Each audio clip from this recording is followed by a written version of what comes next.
Salam dəyərli izləyicilər, hər birinizi kanalımda xoş gördük. Bugün sizlərə 8-ci sinif riyaziyyat dərsliyindən səhifə 61-62-də yerləşən çalışmaların davamını izah edəcəm. Mövzuya keçməzdən öncə nəzərinizə çatdırmaq istərdim ki, bundan sonra da kanalımda tez-tez 8-ci sinif riyaziyyat dərsliyinin video izahlarının gəlməsini istəyirsinizsə, kanala abunə olmağı, videolarımı bəyənərək mənə dəstək olmağı unutmayın. İndi isə keçək mövzunun izahına, daha doğrusu mövzunun izahını bundan öncəki videomda çəkib sizə göstərmişdim. Hətta 9-cu çalışmaya kimi də izah etmişdim səhifə 60-ı.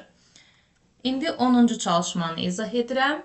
1. Ədədin üzərinə onun kvadratının 2 mislini əlavə etsək, cəm 6-ya bərabər olar. Bu ədədi tapın.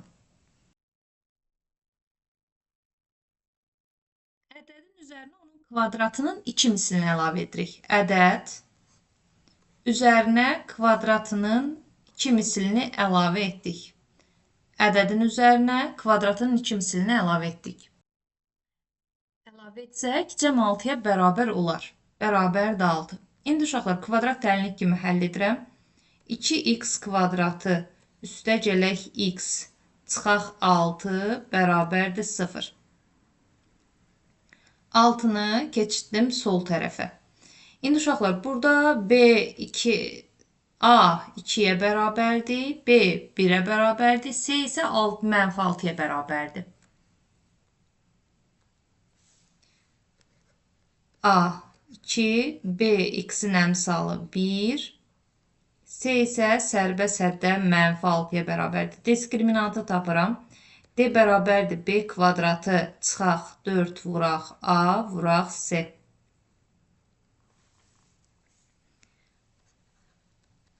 B'nin kvadratı, B'nin yerinə 1 qoyuruq. 1-in kvadratı çıxaq 4 vuraq A2-dir, C də -6-dır. Hesablayırıq. 1, mənfini mənfiyə vuranda müsbət. 4 dəfə 2, 8, 8 dəfə 6, 48. Toplayanda eləyəcək 49. Sıfırdan böyükdür, 2 dənə müsbət kökü alınacaq. Gəlin tapaq. Buradan yazıram. x1 bərabərdir. -B üstə gələk kök altında D bölək 2A.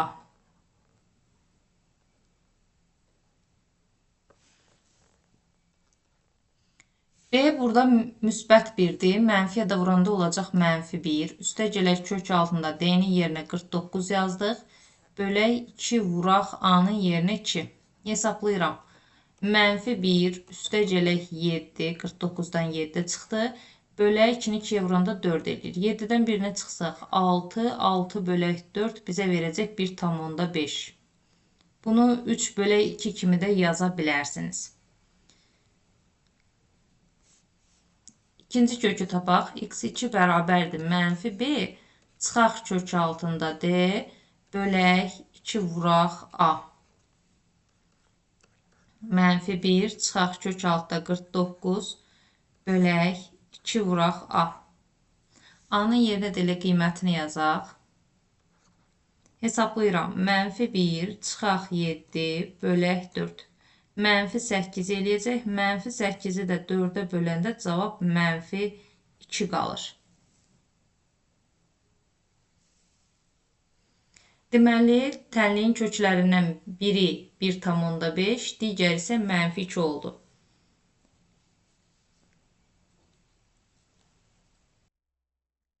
Birinci bəndi izah etdik. İndi isə keçək ikinci bəndin izahına. Hasilə 56-ya bərabər olan 2 ardıcıl ədəd tapın. Hasilə 56-ya bərabər olsun, özdə 2 ardıcıl ədəd. Ardıcıl ədədlər birini götürürəm n, birini də götürürəm n üstə gələk 1. Ardıcıl ədədlər biri digərindən bir vahid böyük olan ədədlərdir. Məsələn, 5, 6, 7, 8. Ona görə birini n, birini də n plus 1 götürdüm. Hasilə 56 verir. Bunları olsa şifahi də tapa bilirsiniz.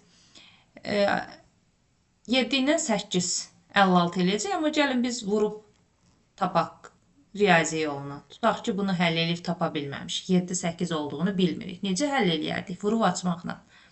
N kvadratı üstə gələk n. Bu 56-nı da keçirdirəm çıxağa 56 bərabərdir 0. Bax, buradakı 56-nı keçirəcəm bu tərəfə birbaşa ilə uzatmadan.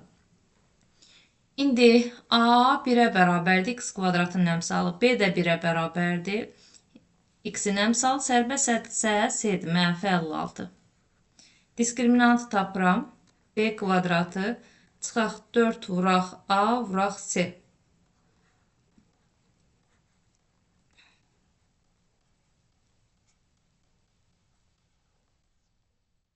Hesablasaq 1-in kvadratı 1, mənfini mənfiyə vuranda müsbət, 56-ın 4-ə vuranda 224.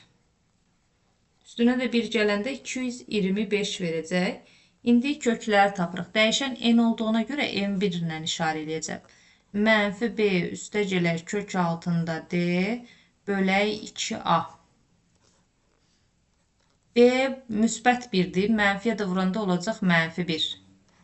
Üstə gələk kök altında d-nin qiyməti 225 bölək 2 vuraq a-nın qiyməti 1-dir. Hesablayıram. Mənfi 1 üstə gələk 225-dən 15 çıxır kökdən. Çünki 15-in kvadratıdır. 15-dən 1-ni çıxdıq 14, 14-ü 2-yə böldük, cavab alındı 7. Bu köklərdən biri. İndi ikinci kökü tapaq. Mənfi b çıxaq kök altında d bölək 2 vuraq a. Mənfi 1 üstə gələk kök altında 225 2 vuraq 1. Mənfi 1 üstə gələk burada çıxaqdır.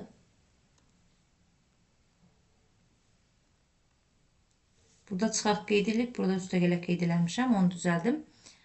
15 bölək 2. Hər ikisi mənfidir. Toplanıb qabağa mənfi yazılır. Oldu mənfi 16 bölək 2. O da bizə verəcək mənfi 8. Köklərdən biri oldu 7, digəri oldu 8. Ədədlərdən biri 7 olsa, o birisi 8 olacaq. Ədədlərdən biri mənfi 8 olsa, o birisi mənfi 7 olacaq.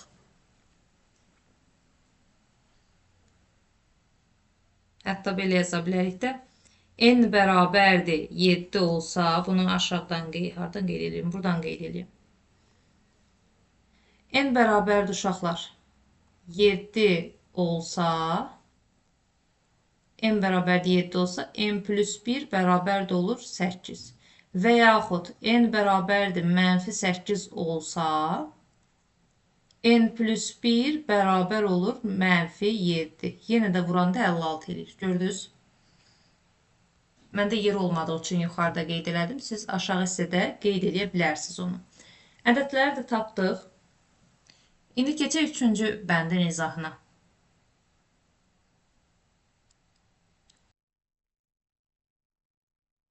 Kvadrat tənliklə həll edilən oxşar bir məsələ də siz qurun və həll edin. Gəlin belə bir məsələ quraq. Ədədin kvadratından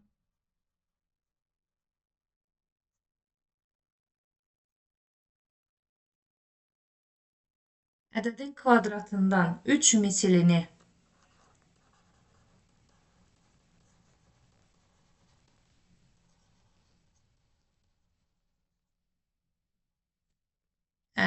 misilini çıxsaq, fərq 4-ə bərabər olar.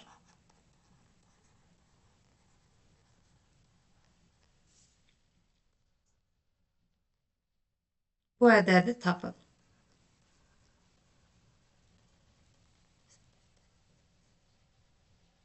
Mən indi sadə bir məsələ qurdum. Siz biraz daha fərqli məsələ qura bilərsiniz. Ədədin kvadratından 3 misilini çıxıram. Və cavab 4-ə bərabər olur. Bu 4-ü keçirəcəm bu tərəfə. Yəni sol tərəfə. X kvadratı çıxaq 3x çıxaq 4 bərabərdir 0. A 1-ə bərabərdir. B mənfi 3-ə bərabərdir. C də mənfi 4-ə bərabərdir. Diskriminantı tapıram. B kvadratı çıxaq 4 vuraq A vuraq C. D də bərabərdir.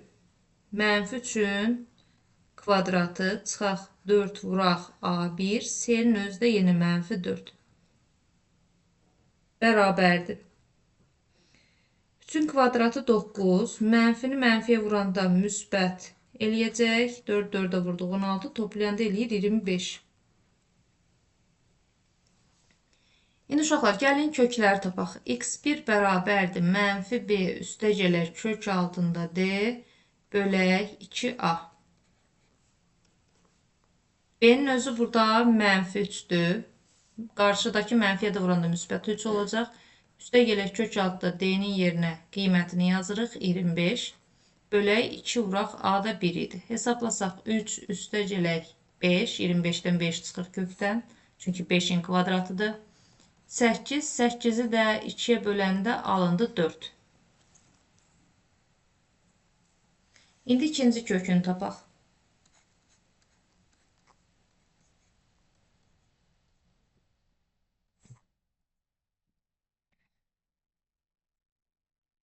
Üç çıxaq kök altında 25 bölək 2 vuraq 1.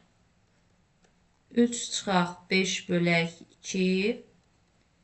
3'dən 5'in çıxanda mənfi 2 qalır. Mənfi 2'ni də 2'yə böləndə cavab olacaq mənfi 1.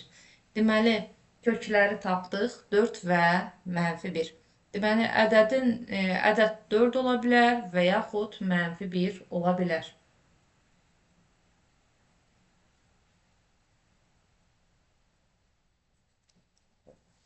Bu da 3-cü bəndin izahı idi. İndi isə uşaqlar, keçək 11-ci çalışmaya. Tənliyi həll edin. A bəndindən başlayaq həll etməyə. 5x kvadratı çıxaq 4x 4x bərabərdir 9. Uşaqlar, bu tənliyi vuruqlara ayırma üsulu ilə də həll etmək olar, diskriminantla həll etmək olar, yəni köklər düsturu ilə. Dərsimiz köklər düsturu olduğuna görə gəlin köklər düsturundan həll edək. Bunun üçün 9'u tənliyin sol tərəfinə keçirtməliyik. Sərbəst ət tənliyin sol tərəfində olmalıdır. Sağ tərəf ümumiyyətlə 0-a bərabər olsun. Sağ tərəfdə içinə qalmasın. Sonra tətbiq edirik üsulu. A 5'dir, B mənfi 4'dür, C mənfi 9'dur. B kvadratı çıxaq 4 vuraq A vuraq C. Diskriminantı tapıram. Mənfi 4'ün kvadratı çıxaq 4 vuraq A-nın yerinə 5, C-nin yerinə mənfi 9 yazıb hesablayıram uşaqlar. Bərabərdir. Mənfi 4'ün kvadratı müsbət 16 verir. Mənfini mənfiyə vuranda müsbət eləyəcək. Buna qərar verdik. Sonra 4'ü 5'ə vuranda 20, 20'ni də 9'a vuranda 180.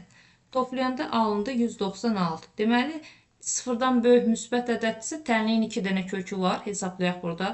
X1 bərabərdir mənfi B üstə gələk kök altında D bölək 2A.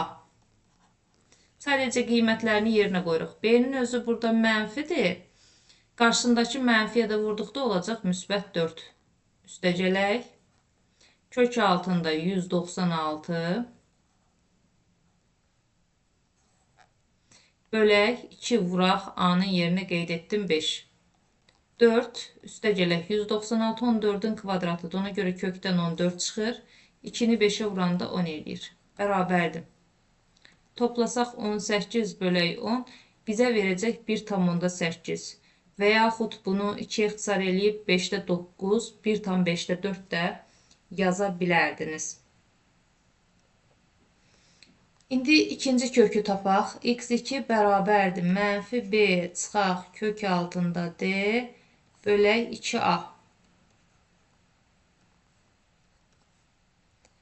4 çıxaq kök altında 196. Sadəcə ortadakı işarə dəyişir. Birinci köklə eynidir. Sadəcə bax bu ortada birində üstə gələkdir. Birində isə çıxaqdır. Başqa fərqi yoxdur uşaqlar. A-nın yerinə də 5 qoyuruq. 4 çıxaq 14 bölək 10. Mənfi 10 bölək 10 bizə verəcək mənfi 1. A bəndini həll etdik. İndi isə keçək B bəndinin həllinə. Keçək B bəndinə. Burada düsturları silmədim. Təzədən yazacağım onsuz da. Qalsın. X kvadratı üstə gələk 51 bərabərdir 52x-ə. Tənliyin sağ tərəfində nə varsa keçirirəm sol tərəfə. Tənliyin sağ tərəfə sıfıra çevrilməlidir. Olur x kvadratı birinci x kvadratını, yəni baş həddi yazırıq. Sonra yanında x həddi yazılmalıdır. 52x, keçəndə işarəsi dəyişdi. Üstə gələk 51. Elə 51-in özü sol tərəfdəydi, ona görə işarəsi falan heç nə dəyişmir. Bəzən şagirdlər bunu çaşır, işarəsini əksinə götürür. Bərabərdir 0. A oldu 1, B oldu mənfi 52, x-in əmsalı. C də bərabər oldu 51, sərbə səddə. İndi uşaqlar, öncə diskriminantı tapırıq. B kvadratı çıxaq 4 vuraq A vuraq C. Mənfi 52-nin kvadratı çıxaq 4 vuraq A1, C də 51. Bərabərdir. 52-nin kvadratı deməli eləyər 2704. Hə, 2704 eləyər. Çıxaq. 4-ü 51-ə vuranda 204-də bu elədi. Çıxanda qalacaq 2500. B-ni tapandan sonra uşaqlar gətirib sadəcə köklər düsturunda yerinə yazıram. B-nin özü burada mənfi 52-dir. Qabaqdakı mənfiyə də vuranda olacaq müsbət 52. Üstə gəlir kök altında 2500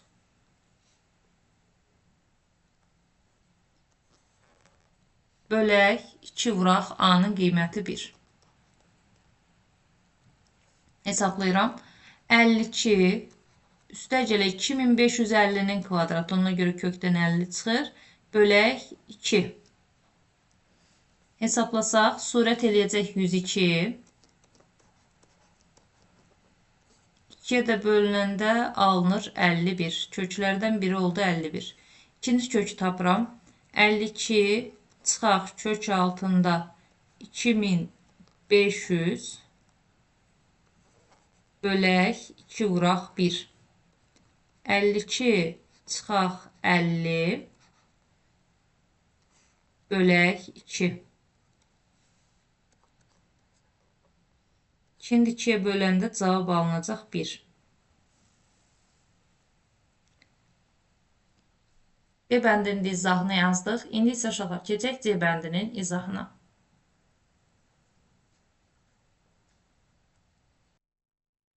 C bəndinə baxaq. 4 çıxaq x kvadratı bərabərdir 5x. Tənliyin sol tərəfindəki hədləri keçirəcəm sağ tərəfinə. 4 çıxaq x kvadratı çıxaq 5x bərabərdir 0-a.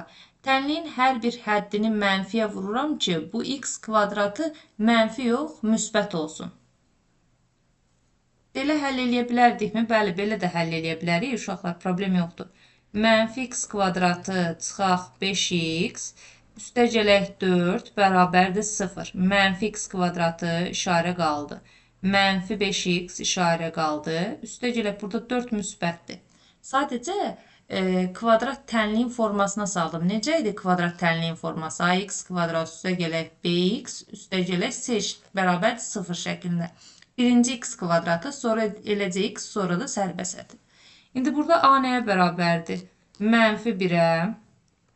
B nəyə bərabərdir? Mənfi 5-ə. C nəyə bərabərdir? 4-ə. Hər tərəfi mənfiyə vurub mənfidən azad olaraq da bunu həll eləmək olar. Gətirib yerinə qoyuram. Mənfi 5-in kvadratı.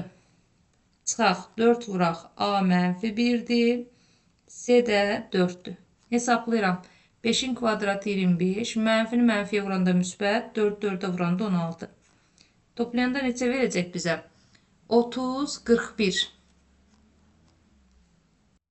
İndi gəlib köklər düsturunda verilənləri qeyd edib x1 və x2-ni tapacam. B mənfidir. Qarşıdakı mənfiyə də vuranda olacaq müsbət 5. Üstə gələk kök altında d-ni yerinə yazıram 41. Kökdən çıxmaya da bilər bu arada uşaqlar. Onda da kökləri olur irrasional ədədlər. 2 vuraq, a-nın yerinə yazıram -1. Hesablayaq. 5 üstə gələk kök altında 41. Bu çıxmır kökdə. Bölək -2. Bu birinci həddimizdir. Bu mənfini ümumi qarşıya da yaza bilərik. İkinci həddi tapıram. 5 çıxaq kök altında 41 bölək 2 vuraq -1.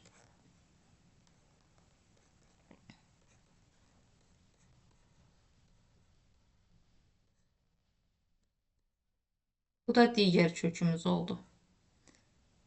Ortada çıxaqdı. Mən yenə onu danışa yazanda səhv üstə gələk yazmışam. Uşaqlar, bu mənfini surətə aid eləsək, yerlər dəyişəcək. 41 çıxaq 5 bölək 2 olacaq. Belə yaza bilərik. Hətta istəyirsiniz qeyd edeyim. O məxrəcdəki 2-ni surətə vursam, bu mənfiyə çevriləcək, bu müsbətə. Kök altında 41 çıxaq 5 bölək 2 olacaq. Surətdəki də istəyirsiniz onu da yazım. Bu da bərabərdir. Olacaq -5 çıxaq kökdə 41. O surətdə hər birinə aid olur. Çünki hər ikisi müsbətdir. Bax belə.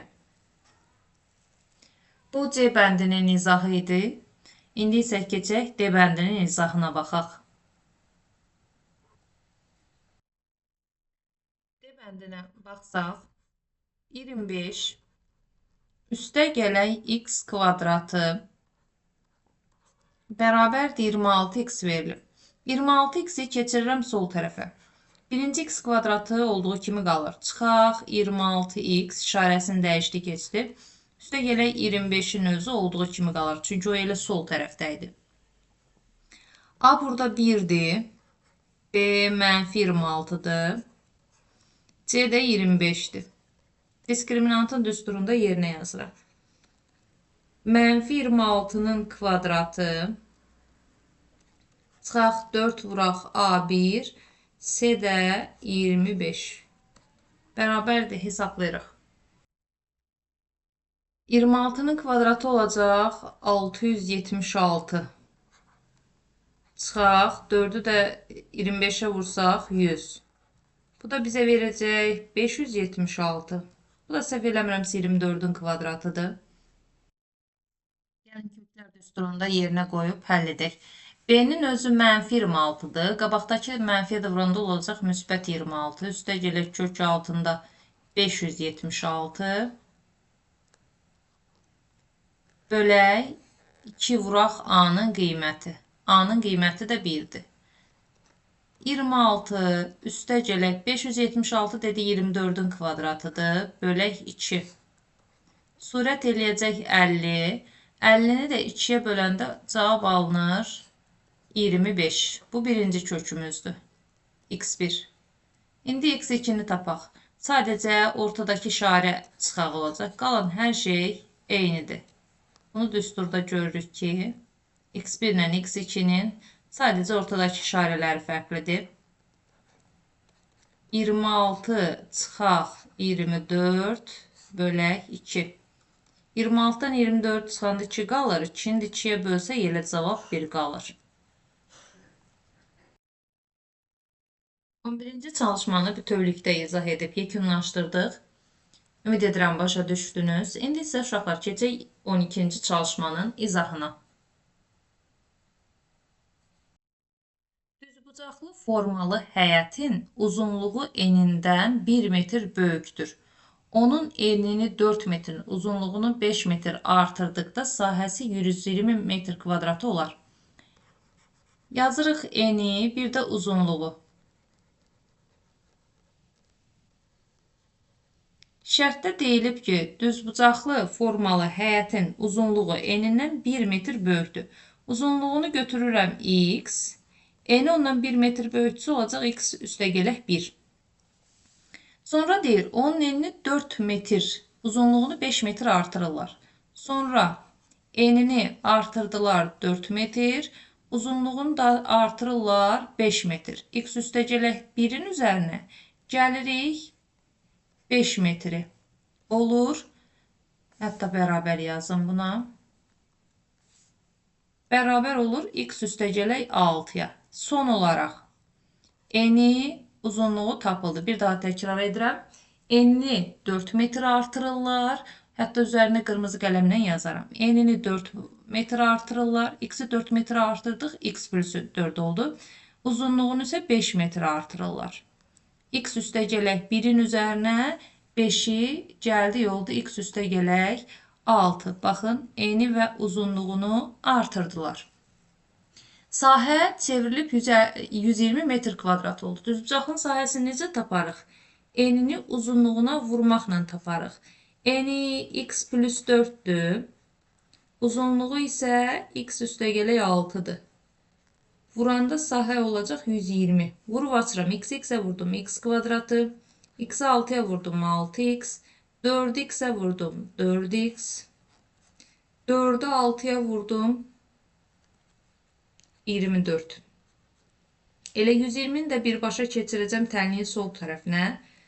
Bərabərdir 0. Sağda sadəcə 0 saxladım. Hesablayıram. X kvadratı üstəgələk 10x çıxaq 96 bərabərdir 0'a. Tənliyin indi köklərini tapmalıyıq. A 1'ə bərabərdir.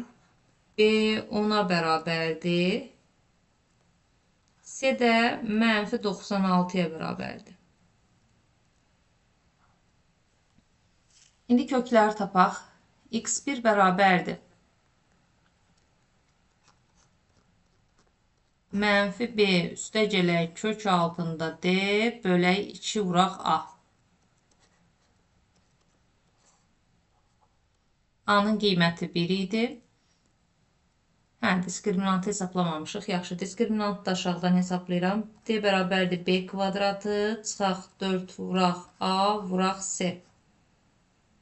B 10'un kvadratıdır. Çıxaq 4 vuraq A1, C mənfi 96. Hesablasaq 100. Üstəgələk mənfini mənfiyə vuranda müsbət elədi. 4'ü 6'ya vuranda 24, 2 yadda. 4'ü 9'a vuranda 36, 2 də yadda 38. Toplayanda eləyəcək 484. 484 də 22'nin kvadratıdır. İndi burada yerinə yazıram. B 10'dur. Mənfiyə də vuranda mənfi 10. Üstəgələk kök altında 484. Hesablayaq bunu. Bərabərdir. Mənfi 10 üstəgələk 22 bölək 2. 22'dən 10 çıxanda 12. 12'ni 2'yə böləndə 6. Bu birinci kökü. İkinci kökünü hesablayıram. Mənfi B çıxaq kök altında D bölək 2A.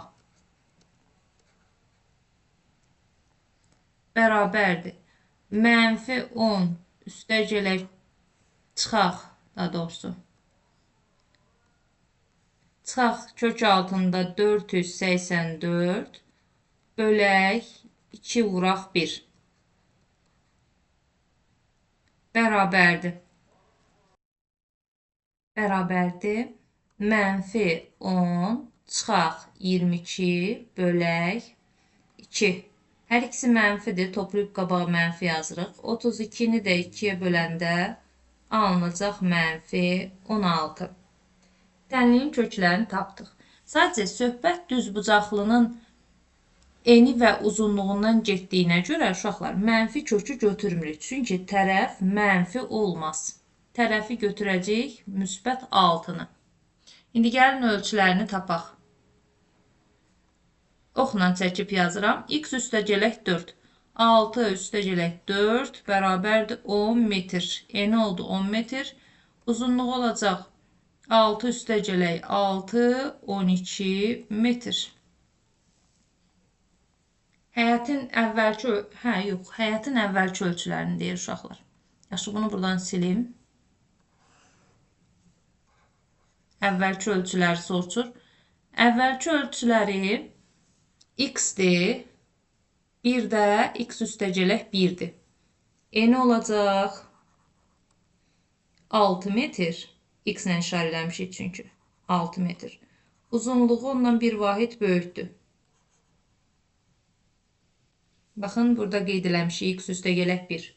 6 üstəgələk 1 bərabərdir 7 metr.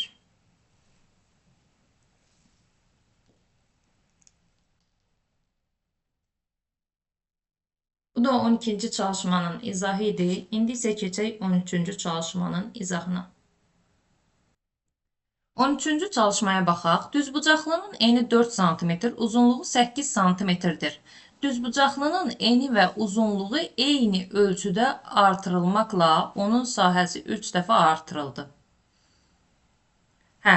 Eni uzunluğunu eyni qədər artırırıq. Bu zaman sahə 3 dəfə artır. Düzbucaqlının enini A ilə işarə edim və yaxud X ilə. Eni və uzunluğu 4 cm artırıldı. Uzunluğu 4 cm artırılsa olacaq x üstəgələk 4.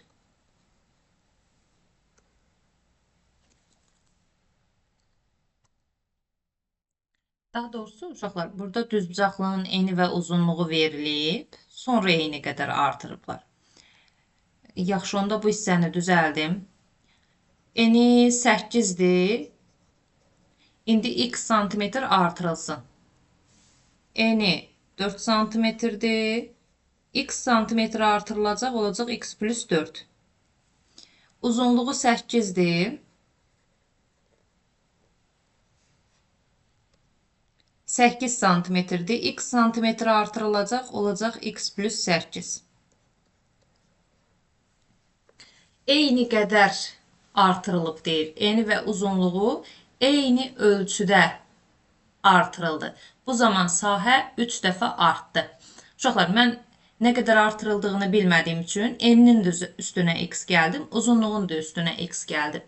İndi uşaqlar, düzbucaqlının enini uzunluğuna vuranda sahəsi alınır.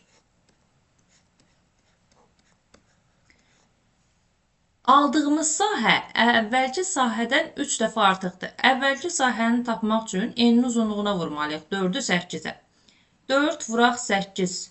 Bu düzbucaqlının əvvəlki sahəsidir. Bunu da 3-ə vursaq yeni sahəsi alınacaq. İndi vurub açıram. X kvadratı üstəgələk 8x üstəgələk 4x üstəgələk 4 dəfə 8 32 bərabərdir. 4 dəfə 8 32, 3-ə də vuranda 96.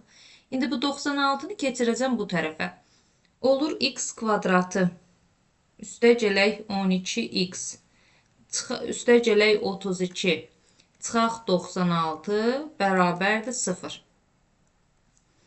X kvadratı üstəgələk 12x çıxaq 64 bərabərdir 0.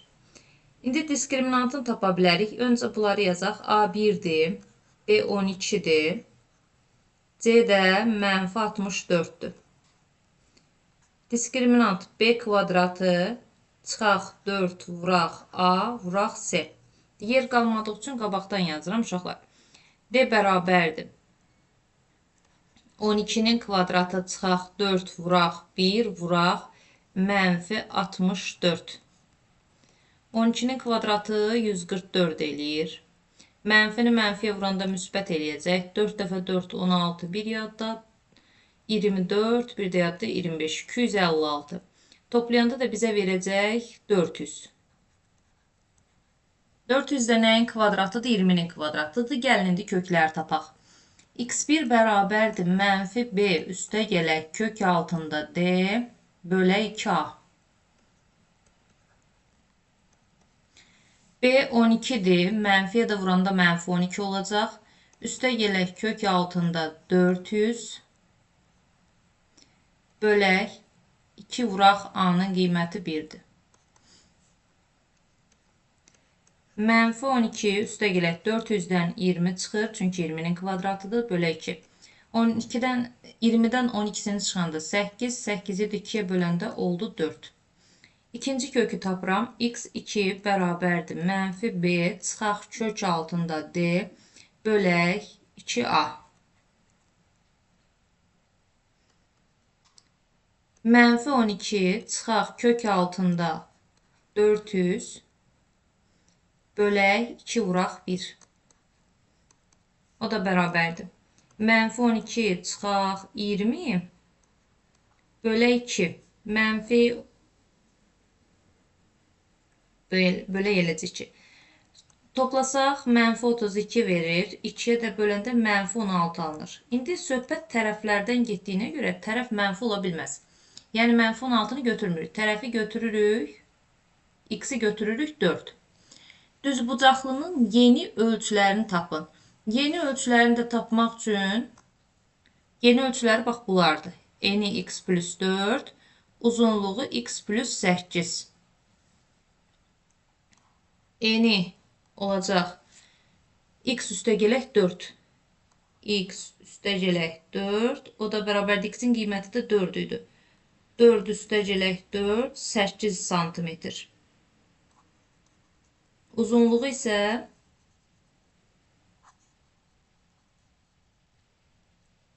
uzunluğu da x üstəgələk 8'dir. X üstəgələk 8, o da bərabərdir 4 üstəgələk 8, 12 santimetr. Bu da uzunluğudur. Yeni ölçüləri 8 santimetr və 12 santimetr oldu. 13-cü çalışmanı da izah etdik. İndi keçək 14-cü çalışmanın izahına.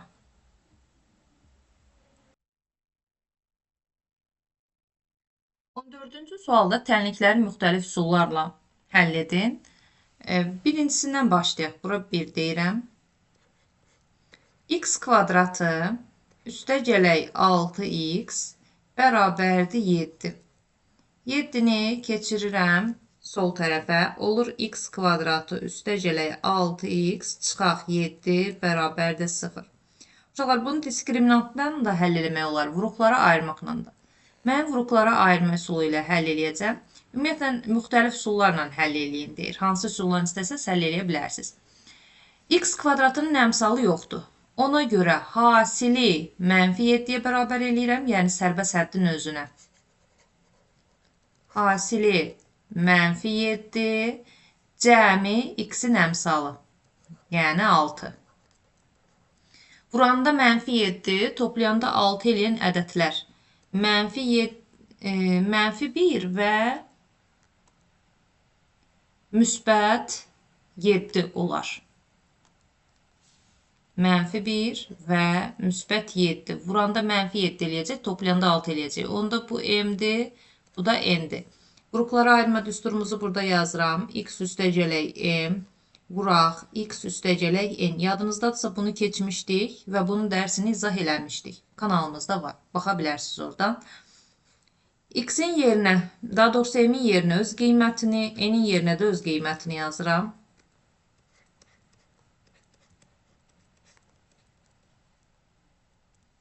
Hasil sıfıra bərabərdirsə, vuruqlardan hər birini ayrı-ayrılıqda sıfıra bərabər edirəm. Və sadə tənliklərdir. Bu tənlikləri həll edirik. Birinci kökümüz olacaq x1. Müsbət 1. Çünki 1-i keçiririk 0-ın yanına. 0 üstəgələk 1 elə 1 verir. İkinci kökümüz olacaq. 7-ni keçirəndə 0-ın yanına olacaq mənfi 7. İşarə dəyişəcək. İndi ikinci tənliyə baxaq. 8y kvadratı çıxaq 36y üstəgələk 28 bərabərdir 0. Diqqət eləsəz, tənliyin hər bir həddi 4-ə bölünür. Sanki hər bir həddini 4-ə bölürük. 4-ə bölsək qalır 2y kvadratı. 4-ə bölsək qalır 9y. 4-ə bölsək qalır 7 bərabərdir 0. Baxın uşaqlar, hər bir həddini 4-ə böldüm. İndi bunu diskriminantla da həll etmək olar. Vuruqlara ayırma ilə də həll etmək olar. Vuranda 7 dəfə 2, 14 eləsin. Toplayanda mənfi 9 eləsin. Vuruqlara ayırma ilə yaza bilərəm. Hasili Əgər x kvadratının ya y kvadratının kvadratik həddin qarşısında əmsal varsa, hasili sərbəst həddin, baş həddin əmsalına olan hasilinə bərabər götürürsünüz. Hasili, tapacağınız o 2 də nədədir? Hasili. Elə sərbəst hədlə baş həddin əmsalı hasilinə bərabər olur. 7-2 14-ə yəni. Cəmi isə elə x-in və yaxud y-in indi sizdə dəyişən nədirsə, bax onun əmsalına bərabər olur uşaqlar. Cəmi də olacaq -9. Cəmi. Aha. İndi uşaqlar fikirləşdik ki, bu ədədlər hansı ədədlərdir? -2 və -7 ədədlərdir. Sonra nə edirdik? Sadəcə bu cəmi parçalayırdıq. Başqa heç nə eləmirik. -9y-in əvəzinə -2y çıxaq 7y yazırıq. Başqa heç nəyi dəyişmirik. Yenə də bu üsulda izah etmişdim qruplara ayırma üsulunu.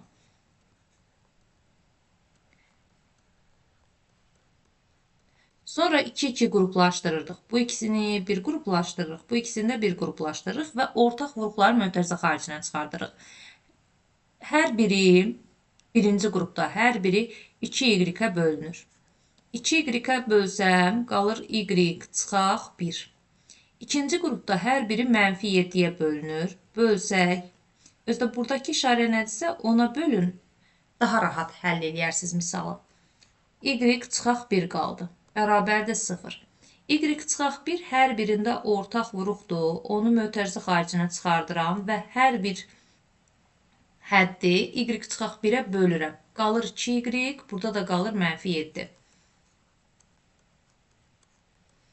Əgər hasil 0-a bərabərdirsə, vuruqlardan hər birini ayrı-ayrılıqda 0-a bərabər edirəm.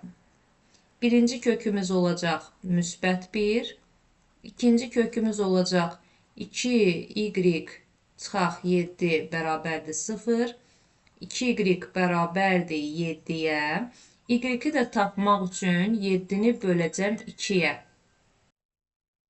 Y də bərabərdir 3,5. Bu da ikinci kökümüz.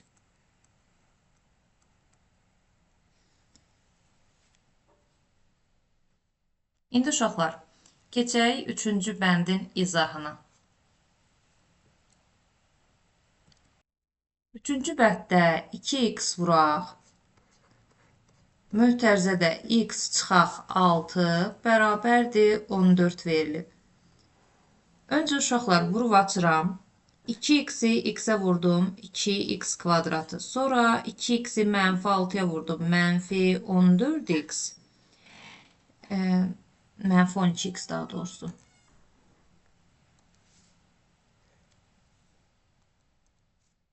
Fikrim bu 14'dədir, ona görə ora 14 yazdım, mexaniki. 2x 6-ya vurdum, 12x bərabərdir 14. İndi uşaqlar, baxıram ki, tənliyin hər bir həddi 2-yə bölünə bilir. Yadınızda qalsın, tənliyin hər bir həddi hansısa ədədə bölünürsə, hamısını bölə-bölə gedin. Hansısa ədədə istəsəz qayıdıb vura da bilərsiniz. Bu zaman bərabərlik dəyişməyəcək. Yəni, tənlik eyni cavabı almağa davam edəcək. Tənlik pozulmur. Hər bir həddini 2-yə bölsəm, olur x kvadratı çıxaq 6x. Bu 7 eləyir. Həmin 7-ni də keçirirəm elə bu tərəfə oldu -7 bərabərdir 0. Burada 7 qalacaqdı. Həmin 7-ni keçirdim sol tərəfə oldu -7 bərabərdir 0. Vuruqlara ayırma üsulundan da gedə bilərik, diskriminantla da gedə bilərik. Mən yenə də vuruqlara ayırma üsulunu seçəcəm uşaqlar. Səbəbi isə daha tez alınmağıdır. Bəzi misallarda vuruqlara ayırmanı tətbiq edə bilmirik. Bəli, onda diskriminant tətbiq edəcəm. Hasili. Burada x kvadratının əmsalı olmadığına görə hasil ilə sərbəst həddin özünə bərabər götürülür. Cəmi isə -6. X-in əmsalı yəni. Vuranda -7, toplayanda -6 eləyən ədədlər -7 və müsbət 1 götürülər. -7 və müsbət 1. M olacaq -7, N də olacaq müsbət 1. Vuruqlara ayırma düsturunu yenə burada qeyd edirəm. Bayaq da qeyd eləmişdim. Bərabərdir 0. X çıxaq 7, vuraq, x üstəgələk 1 bərabərdir 0. Əgər hasil 0-a bərabərdirsə, vuruqlardan hər birini ayrı-ayrı 0-a bərabər edib həll etməliyik. Birinci kökümüz olacaq x1 bərabərdir müsbət 7, x2 bərabərdir mənfi 1. Tənliyi həll etdik. İndi keçək 4-cü bəndə. 16x kvadratı bərabərdir 25x kvadratı. Üstə gələk 7x çıxaq 2.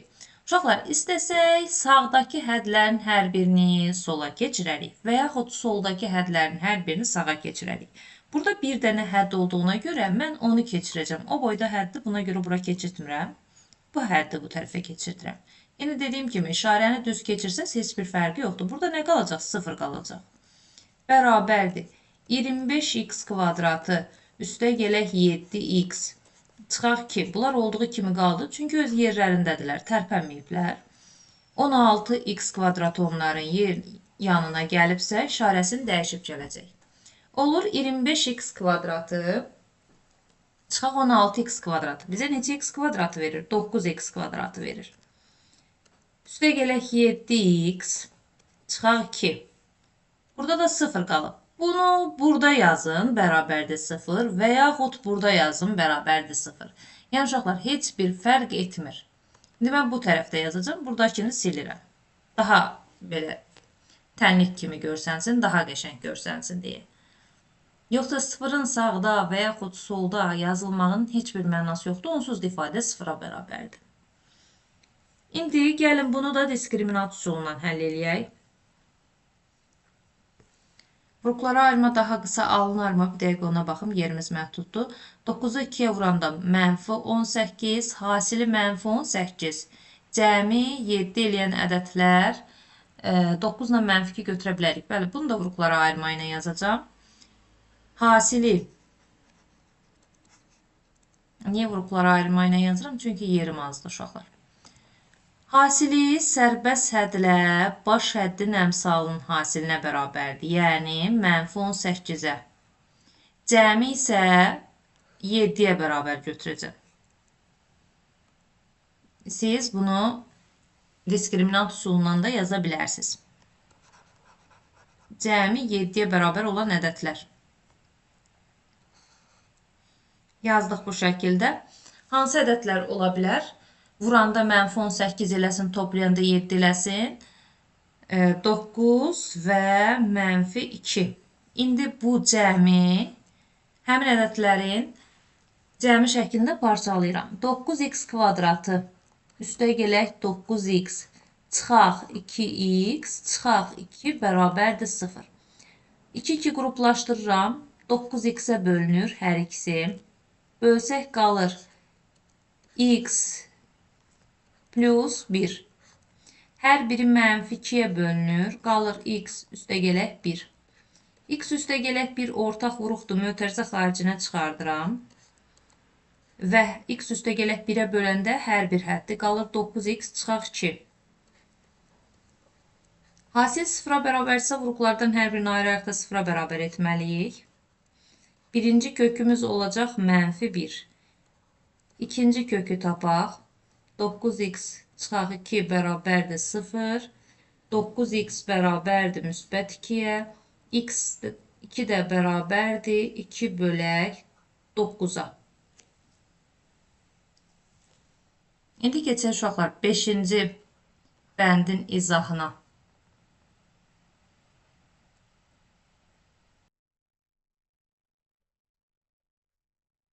X kvadratı üstə gələk 7x çıxaq 8 bərabərdir 0. Gəlin bunu da diskriminantla həll edək. A bərabərdir 1, B bərabərdir 7, C bərabərdir mənfi 8-dir. Öncə diskriminantı tapıram. B kvadratı çıxaq 4 vuraq A vuraq C. D bərabərdir 7-nin kvadratı çıxaq 4 vuraq A1, C də mənfi 8 hesablayıram. 7'nin kvadratı 49. Üstünə də gəlirəm. 4'ü 1'e vuranda 4, 8'e de vuranda 32. Toplasaq 70, 81 eləyir. 81 də 9'un kvadratıdır. Birinci kökü tapıram. X1 bərabərdir mənfi B üstə gələk kök altında D bölək 2A. Yerinə yazaq. B burada müsbət 7'dir. Mənfiyə vuranda mənfi 7 olacaq. Üstə gələk kök altında 81 bölək 2 vuraq A'nın qiyməti də 1'dir. Bu da bizə nə verir? Mənfi 7 üstə gələk 9 bölək 2. Surətli 2 alınır. 2'ni 2'ye bölsək cavab 1'dir. Bu birinci kökümüz. İkinci kökümüz de buna bənzəyir. Sadəcə ortadakı işarə fərqlidir. Artıq bunu dəfələrlə vurğulamışam. Dəfələrlə vurğulamışam deyib yenə 4 üstə gələk yazdım. Kök altında D bölək 2 vuraq A. Mənfi 7 bu dəfə olacaq çıxaq kök altında 81. Sadəcə uşaqlar, bax bu işarələr fərqlənir. Başqa hər şey eynidir. Mənfi 7 çıxaq 9 bölək 2. Mənfi 16. Mənfi 16'nı 2'ye böləndə alırıq mənfi 8. 5-ci bəndi izah etdik. İndi keçək 6'ya. 3R kvadratı üstə gələk 2R çıxaq 1 bərabərdir 0. Bunu da vuruqlara ayırma ilə də həll edə bilərik. Diskriminantla da həll edə bilərik. Gəlin bunu da diskriminantla həll edək. A 3'dür. B 2'dir. C də mənfi 1'dir. Diskriminantı tapıram. Da düsturu burada yazmışam deyə bir də təkrar eləməyəcəm. B'nin kvadratı çıxaq 4 vuraq A vuraq C. 2'nin kvadratı 4. Mənfini mənfiyə vuranda müsbət. 4 dəfə 3 də 12. Toplayanda 16. 16'da 4'ün kvadratıdır. 2 dənə kök alınır. Burada dəyişənimiz uşaqlar R'dir. Ona görə gəlin R1 yazaq. Köklərdən biri R1 olacaq. O birisi R2 olacaq. Yenə düsturları burada yazmışam. Mənfi B üstə gələk kök altında D bölək 2A. Ona görə təzədən bura köçürtmürəm. Elə oradan baxıb yazacağam. B müsbəti 2'dir. Mənfiyə də vuranda olacaq mənfi 2. Üstə gələk kök altında D'nin yerinə yazıram 16. Bölək 2 vuraq A'nın yerinə yazdım 3. Mənfi 2 üstə gələk 16'dan 4 çıxdı. Bölək 2 dəfə 3 6 eləyir. 4'dən 2'dən çıxanda 2 qalır. 2'ni də 6'ya bölsək, hər bir hədd 2 ixtisar getsə, 3'də 1 alınır. İkinci kökü tapaq. R2 bərabərdir. Mənfi 2 çıxaq kök altında 16 bölək 2 vuraq 3. Mənfi 2 çıxaq 4 bölək 6. Surət mənfi 6 eləyir. Mənfi 6'nı da 6'ya bölsək, mənfi 1 alınır. 6-cı sualı da izah etdik. İndi isə keçək 7'nin izahına.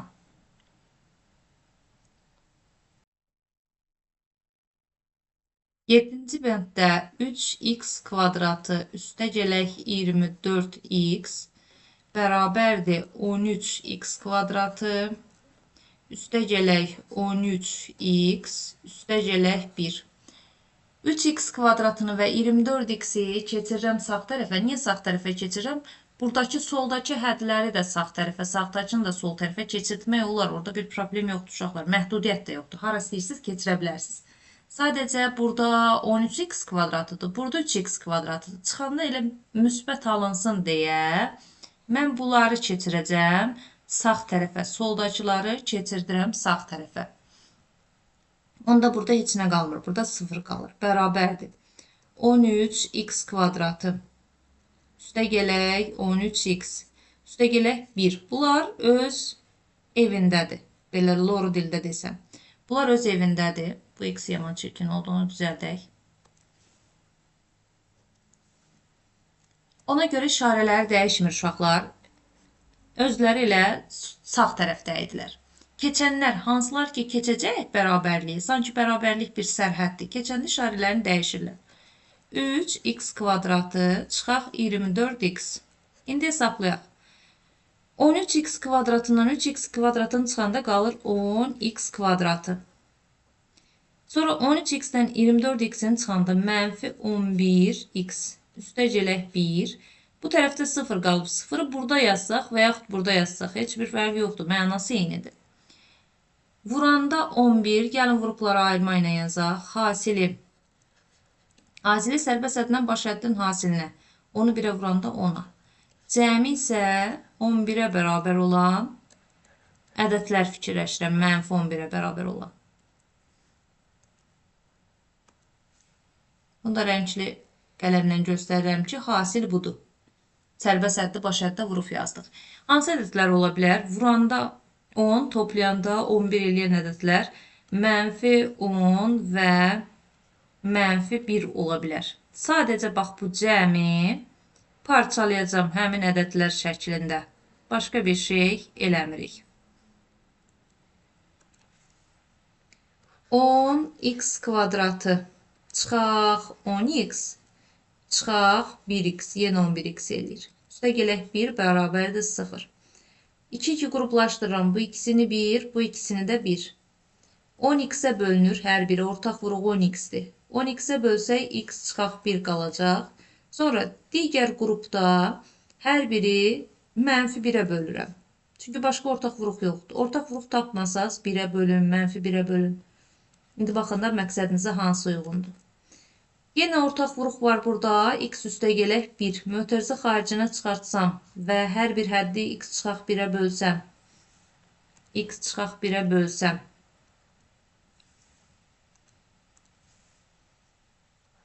Yerdə qalır 10x çıxaq 1. Bərabərdir 0. Hasil 0-a bərabərdirsə, vuruqlardan hər birini ayıraqda 0-a bərabər edirəm.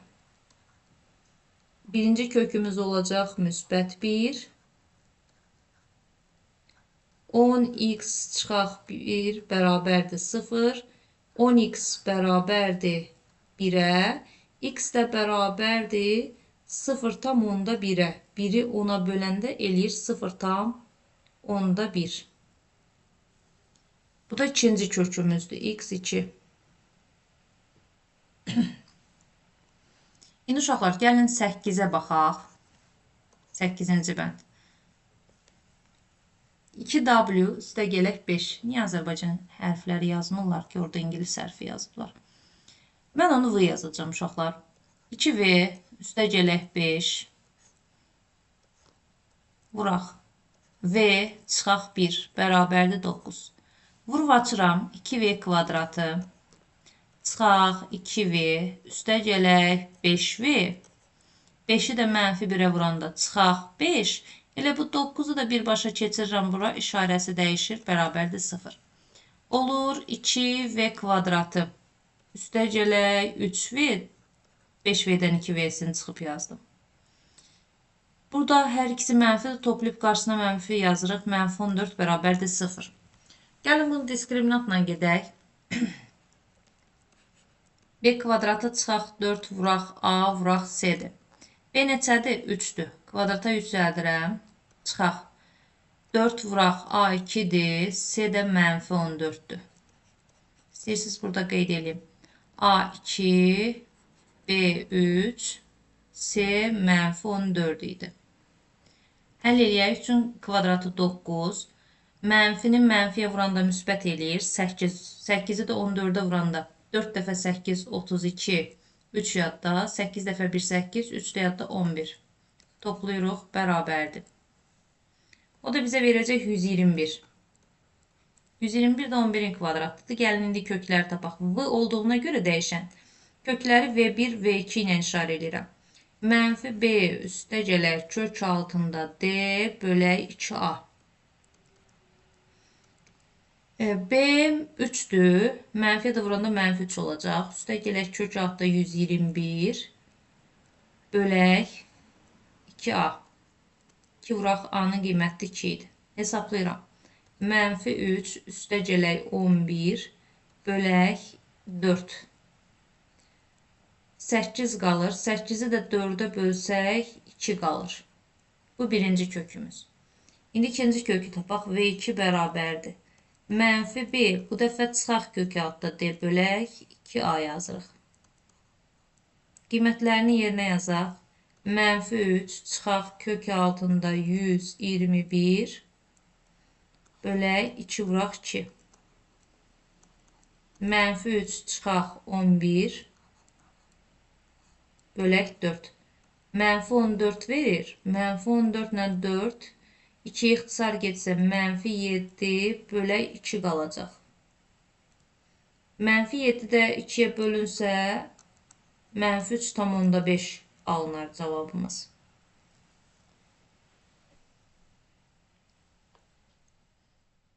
İndi uşaqlar keçək 9-cu bəndin izahına. Bu sonuncu bənd olacaq.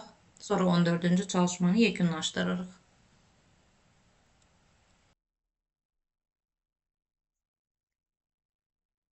9-cu bənddə 3P çıxaq 5 vuraq P üstə gələk 1 verilib bərabərdir 3. Öncə vurub açıram 3P kvadratı üstə gələk 3P çıxaq 5P çıxaq 5. Elə bu 3-ü də birbaşa keçirdirəm bu tərəfə. Çıxaq 3 bərabərdir 0. Uşaqlar, bu çox ədlin vurulma qaydası idi mənim yazdığım.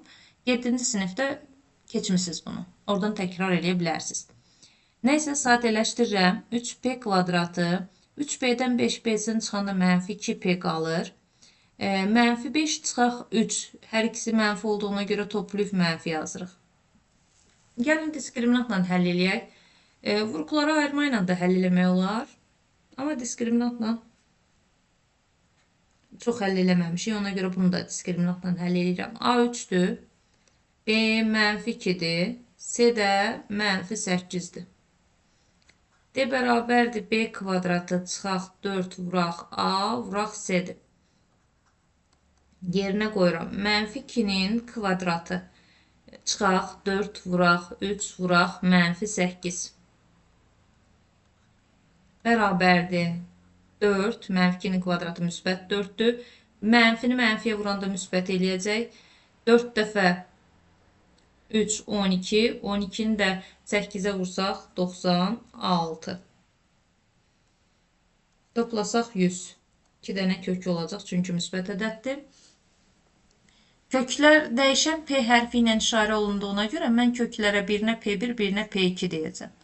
P1 bərabərdir. Mənfi B üstə gələk kök altında D bölək 2A.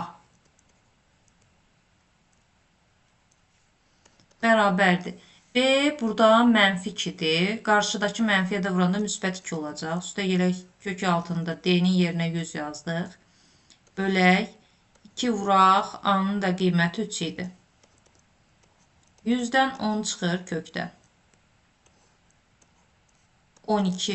12-ni də 6-ya böləndə cavab alınacaq 2. Birinci kökümüz 2-dir.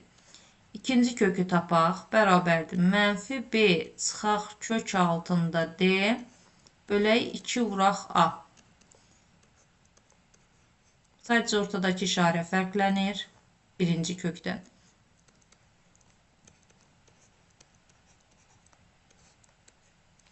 İkidən 10'u çıxanda mənfi 8 bölək 6. Hər ikisi 2-yə ixtisar gedər. Mənfi 4 bölək 3. Onu da yaza bilərik mənfi 1 tam 3-də 1. Düzgün olmayan kəsir idi. Qarışıq ədədə çevirdik. 14-cü çalışmanı izah edib yekunlaşdırdıq. Ümid edirəm ki, başa düşdünüz. Keçdiyimiz üsullarını tətbiq etdik. Vurğuları ayırmanı və köklər düsturunu. Mən ona diskriminant üsulu deyirəm. İndi isə uşaqlar keçək 15-ci çalışmanın izahına. 15-ə keçməzdən öncə burada kiçik bir qayda var, ona baxaq. Kvadrat tənliyin ikinci əmsalı, yəni B əmsalı, x-in əmsalı əgər cüt ədəd olsa uşaqlar, bu köklər düsturundan başqa bir düstur alınır. Əgər x-in əmsalı cüt ədəd olsa, necə ki yadınızdadsa, dərsin içərisində çevrilmiş kvadrat tənliklər üçün köklər düsturunu sadələşdirib başqa bir ona bənzər düsturlar aldıq. Elə də bax burada x-in əmsalı cüt ədəd olarsa, diskriminantı və köklər düsturunu sadələşdirib başqa bir düstur alacaq. Ona bənzər bir düstur. Gəlin baxaq uşaqlar. Kvadrat tənliyin ikinci əmsalı b cüt ədəd olarsa, 2 ilə hər hansı ədədin hasili şəklində yəni. Olarsa, ax kvadratı plus bx plus c bərabərdir 0 tənliyini ax kvadratı üstə gələk b-nin əvəzinə yazıram 2 vuraq k. Tutaq ki, b 6-dırsa, 6-ın əvəzinə yazacağım 2 vuraq 3. Şəklində yazmaq olar. Onda diskriminantda b-nin əvəzinə nə yazırıq? 2k-nın kvadratı. Çıxaq 4 vuraq ac olduğu kimi qalır. 2k kvadrat edir 4k kvadratı. Çıxaq 4 ac. Hər biri 4-ə bölündüyünə görə 4-ü ortaq vuruq kimi mötərizə xaricinə çıxardırıq. K kvadratı çıxaq ac qalır. Bax buna, bax bu hissəsinə deyirik D1, yəni diskriminantın sadələşdirilib başqa bir düstura gətirilməsi deyim də sizə. Əslində bu da yenə ümumi köklər düsturundan alınan bir həll üsuludur. Alınan bir nəticədir. Qeyri-adi bir şey yoxdur. Onda biz əgər kvadrat tənliyin x əmsalı cüt olarsa, diskriminantı bu formada tapırıq. K kvadratı çıxaq ac ilə. Bax görürsünüz, k x-in əmsalının yarısıdır. Bunu niyə eləyirlər uşaqlar? Tənlikdə əgər x-in əmsalı cütdürsə, yarı bölüb biraz ədədləri kiçildirlər ki, hesablamada böyük ədədlər alınmasın və cavab daha tez alsın.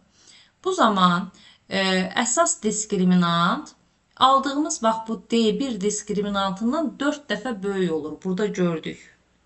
4 dəfə böyükdür. Kvadrat tənliyin kökləri düsturu isə B-nin yerinə 2K yazıram. D-nin yerinə 4D1 yazıram. Və mənfi 2K plus minus 4-dən 2 çıxır kökdən. Surət və məxrəc o aşağıdakı məxrəcdəki 2-yə bölünəndə 2-nin ortaq vuruq kimi baxın, çıxardıqlar mötərizə xaricinə. Bunlar bölünəcək.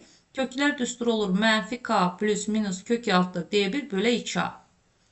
Yəni uşaqlar, belə bir üsul da var. Əgər kvadrat tənlikdə x-in əmsalı cüt ədəd olarsa, bu üsulu tətbiq eləyə bilərsiniz. Diskriminanta bax bu düsturu, köklərə də bu düsturu tətbiq eləyə bilərsiniz. Fərq nədədir?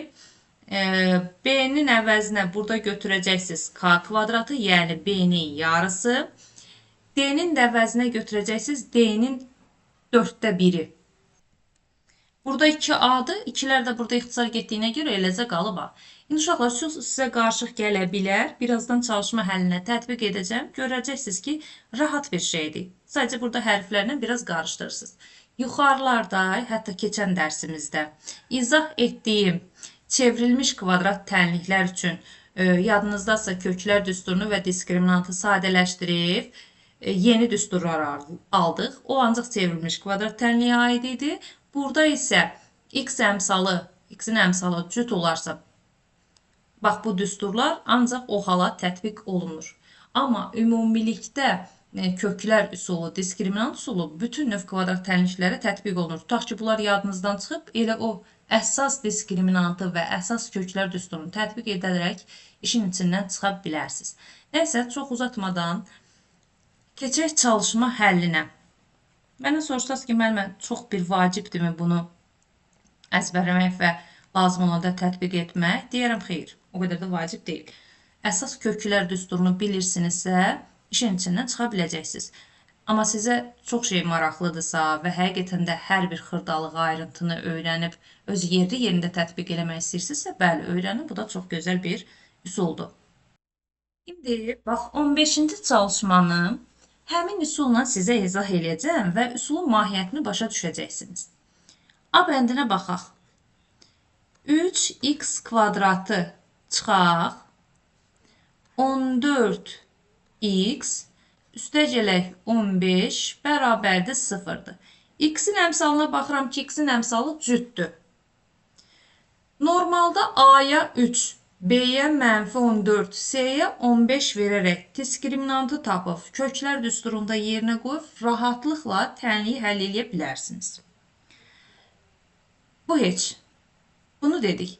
Amma yuxarıda dediyim indi üsul necə tətbiq edirik ona baxaq. Bunun üçün A'nı olduğu kimi götürürəm. A 3'dür. C'ni də olduğu kimi götürəcəm. Amma X'in əmsalını yarıya bölüb K'nı tapıram. K bərabərdir -14 bölək 2 oldu -7. C də olduğu kimi oldu 15. Bu üsulda sadəcə B cüt ədəd olduğuna görə yarı bölüb K ilə əvəz edirik. İndi diskriminantımızı tapaq. Diskriminant aşağıda D1 ilə yazılır. Niyə D1 ilə? O əsas diskriminantla qarışmasın deyə. D1 bərabər idi. K kvadratı çıxaq eləcə AC hasilinə. İndi yerinə qoyuram. -7'nin kvadratı çıxaq 3 vuraq 15. 49 çıxaq 45 bizə verdi 4. İndi köklər düsturu necə idi? X1 bərabərdir. -K plus kök altında D1 bölək eləcə A idi. 2 yoxdur. K mənfidir. Buradakı mənfiyə də vuranda olacaq müsbət. Müsbət 7. Üstə gələk kök altda D1'in yerinə qiymətini yazdım 4. A'nın yerinə də qiymətini yazdım. 7'dən 7 olduğu kimi qalır. 4'dən 2 çıxır. Bölək 3. 9. 9'u 3'ə böləndə elədi 3. X2'ni tapaq. X2 də sadəcə ortadakı bax bu işarənin əksidir. Qalan hər şey olduğu kimi. -K çıxaq. Kök altında D1 bölək 2 eləcə A. 7 çıxaq kök altında 4 bölək 3. 7 çıxaq 2 bölək 3. Bu da bizə verir 5 bölək 3. 5'i də 3'ə böləndə 1/3'də 2 yaza bilərsiniz. Gördünüz uşaqlar. Metod elə də bir çətin deyil. Düsturlar da bunlardır. Bu diskriminantının düsturu. Bu isə köklərinin düsturu. Hardan aldıq bu düsturları? Diskriminantın və köklərin əsas düsturunda yerinə yazaraq. Bunu nə vaxt tətbiq edirik? B cüt olanda, X'in əmsalı cüt olanda B'ni yarıya bölüb K ilə əvəzləyirik. İndi gəlin ikinci bəndinə baxaq, B bəndinə. 5x kvadratı çıxaq 16x üstə gələk 3 bərabərdir 0. A bərabərdir 5'dir. K bərabərdir B'nin yarısına. B'nin yarısına. B də neçə idi? -16. Yarı böldüm, -8. C də olduğu kimi qalacaq 3. Bir daha təkrar edirəm. K B'nin yarısına bərabərdir. Yəni X'in əmsalının yarısına bərabərdir. Düsturu burada yazmışam. Ona görə bir də köçürtməyəcəm. Eləcə həllini yazıram. D1 bərabərdir K kvadratı. Yəni -8'in kvadratı. Çıxaq 4. Çıxaq eləcə AC. A 5'dir, C də 3'dür. 8'in kvadratı 64, çıxaq 15. 14'ün çıxanda 50, birində çıxanda 49. 2 dənə kök alınacaq. X1'i yazıram. Yenə düstur burada var. -K. K'nın özü də mənfidir. Qarşıdakı mənfiyə də vuranda müsbət 8 olacaq. Üstə gələk kök altında 49. Bölək eləcə A 5. 8 üstə gələk 7 bölək 5 49'dan 7 çıxdı. Toplayanda 15, 15'i də 5'ə böləndə cavab alınacaq 3. İndi ikinci kökünü tapaq. 8 çıxaq kök altda 49 bölək 5. 8 çıxaq 7 bölək 5. Bu da bizə verir 1 bölək 5. Bu 1'dir.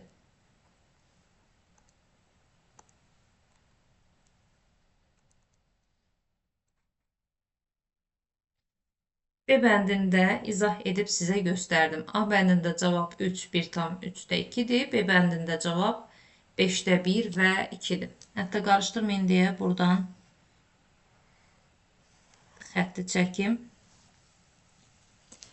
İndi uşaqlar, keçək C bəndinin izahına. Məncə artıq usulu başa düşdünüz. A da olduğu kimi qalır, C də olduğu kimi qalır. K tapılmaq üçün, K-nı tapmaq üçün B-ni yarı bölürsünüz. Yəni x-in əmsalını yarı bölürsünüz. İndi keçək C bəndinə. Düsturları silmədim, gözümüzün qabağında dursun. C bəndində 5x kvadratı üstə gələk 26x çıxaq 24 bərabərdir 0. A 5-dir.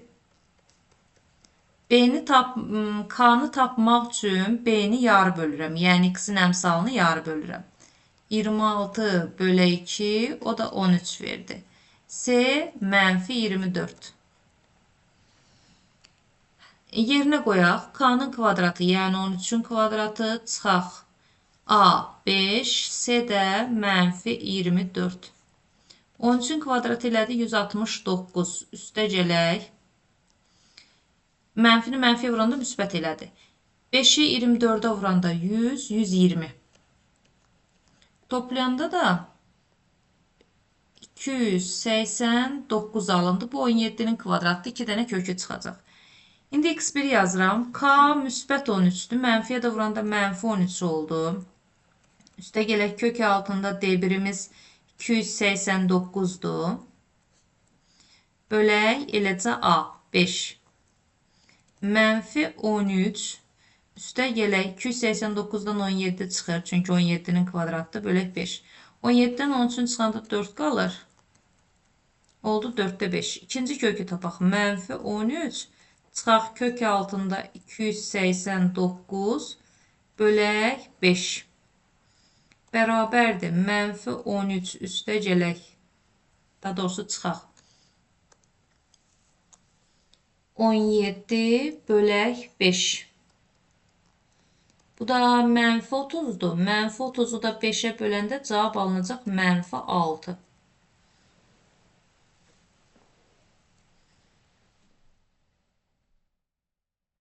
İndi uşaqlar, keçək C bəndini yazdıq, D bəndinin izahına.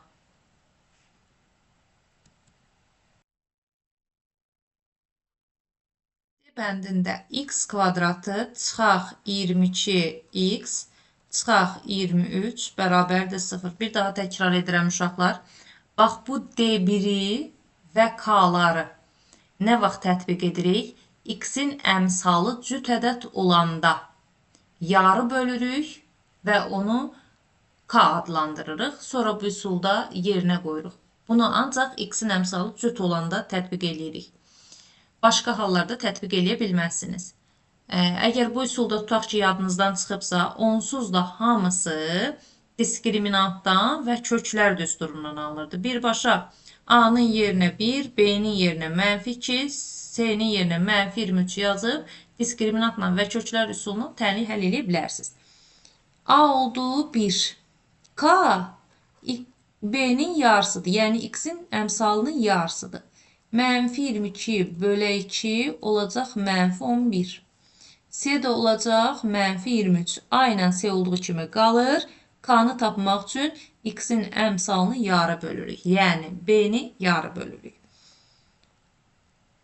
K-nın kvadratı mənfi 11-in kvadratı 11'dir. Çıxaq A, C. 1 vuraq mənfi 23. 11'in kvadratı 121'dir. Mənfini mənfiyə vuranda müsbət elədi. 23'ü 1'ə vuranda 23. Toplayanda 144. 12'nin kvadratı 2 dənə kök alınacaq. Yazaq. K mənfi 11'dir. Qarşıdakı mənfiyə də vuranda müsbət 11 eləyəcək.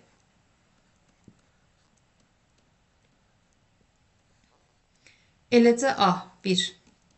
11 üstə gələk 12 bölək 1.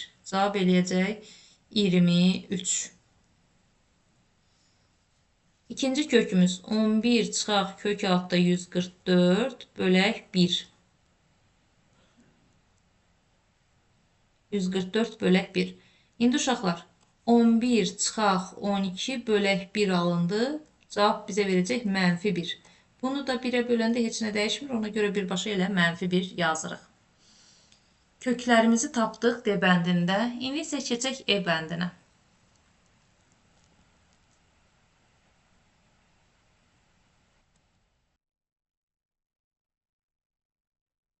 E bəndində x kvadratı çıxaq 34x üstə gələk 289 bərabərdir 0-dır. A1 K-nı tapmaq üçün x-in əmsalını yarı bölürəm. Oldu -17. Uşaqlar, bu üsulun əhəmiyyəti nədir deyə soruşsanız, biri var, -34'ü kvadrata yüksəldəsiniz. Hesablamaq tutaq ki, biraz çətin olacaq. Biri də var, onun yarısını, 17'ni kvadrata yüksəldəsiniz. Üsulun mahiyyəti hesablamaları biraz daha kiçiltmək, ədədləri biraz daha kiçildib, daha tez cavab almaqdır. Başqa bir qeyri-adiliyi yoxdur. İndi uşaqlar yazırıq. K-nın yerinə -17 kvadratı. Çıxaq A1'dir, C-də 289'dur. 17'nin kvadratı ilə 289 eləyir. 289'dan da 289'un çıxanda 0 alınır. Əgər diskriminantı 0 almısınızsa, bu deməkdir ki, tənliyin kökləri bir-birinə bərabər olacaq. x1 ilə x2'nin qiyməti eynidir. Əgər x1 ilə x2'nin qiyməti eynidirsə, bu tənliyin kökləri bərabərdir və yeganədir. Yəni, yeganə həlli var, bir dənə həlli var. Yazaq uşaqlar qiymətləri yerinə. K-nın yerinə -17 yazsaq, K burada mənfidir, qarşıdakı mənfiyə vuranda müsbət 17 olur. Üstə gələk kök altında 0, bölək eləcə A1. 17 üstə gələk 0 bölək 1. 17'ni də 1'ə böləndə 17 alındı. İndi ikinci kökdə 17 alınacaq. Gəlin yoxlayaq. Çıxaq kök altında 0 bölək 1. 17 çıxaq 0 bölək 1. 17'dən 0 çıxsaq yenə 17 qalır.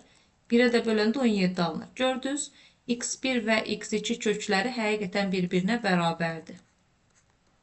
Bu da o deməkdir ki, tənliyin yeganə kökü var və həmin kökdə 17'dir. Tənlik 17'dən başqa qiymətləri ala bilmədi. 17'dən başqa kök ala bilmədi. İndi uşaqlar keçək F variantına. F variantı sonuncu variantımızdır. Sonra 15-ci çalışmanı yekunlaşdırmış oluruq.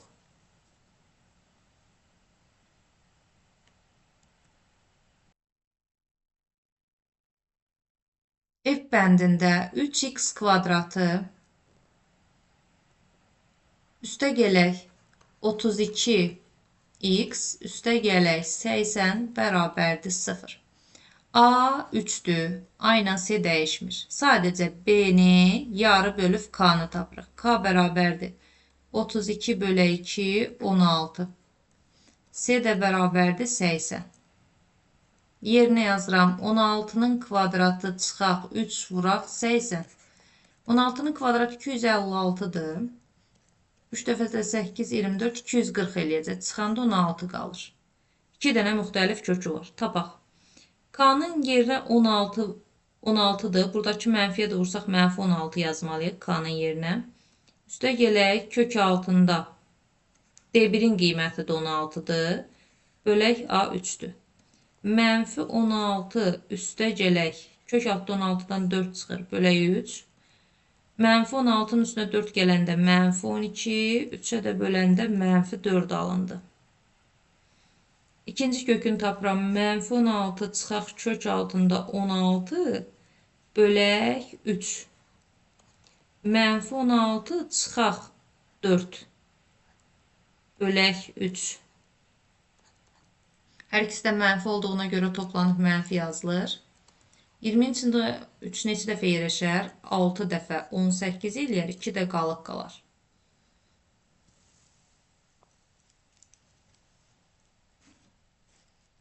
On beşinci çalışmanı da yekunlaşdırdıq. İndi isə uşaqlar keçək 16-cı çalışmanın izahına. Əvvəlcə tənin hər iki tərəfini elə ədədə vurun ki, əmsallar tam ədədlər olsun və sonra bu tənliyi həll edin. Uşaqlar, əmsallar kəsr olanda və onluq kəsr olanda onlar üzərində işləmək və yaxud onların nəyin kökaltısı olduğunu tapmaq biraz sizə çətinlik yarada bilər. Ona görə tənliyin hər bir həddini elə bir ədədə vururuq ki, onluq kəsir və adi kəsirlər sadələşib tam ədədə çevrilsin. Tam ədədlərlə işləmək daha rahat olacaq. A bəndinə baxıram.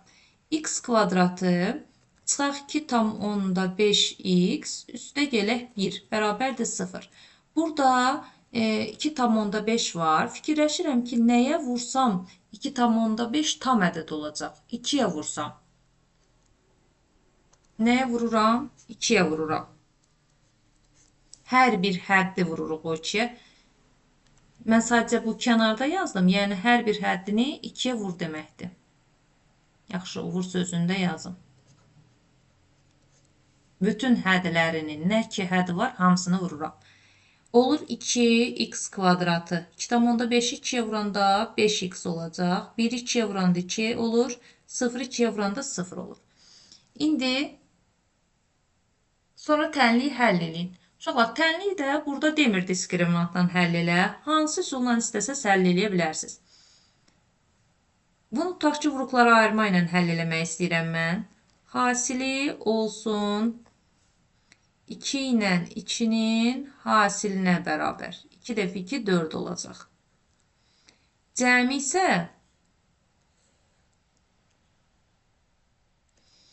x-in əmsalına mənfi 5-ə bərabər olsun. Həll eləyək.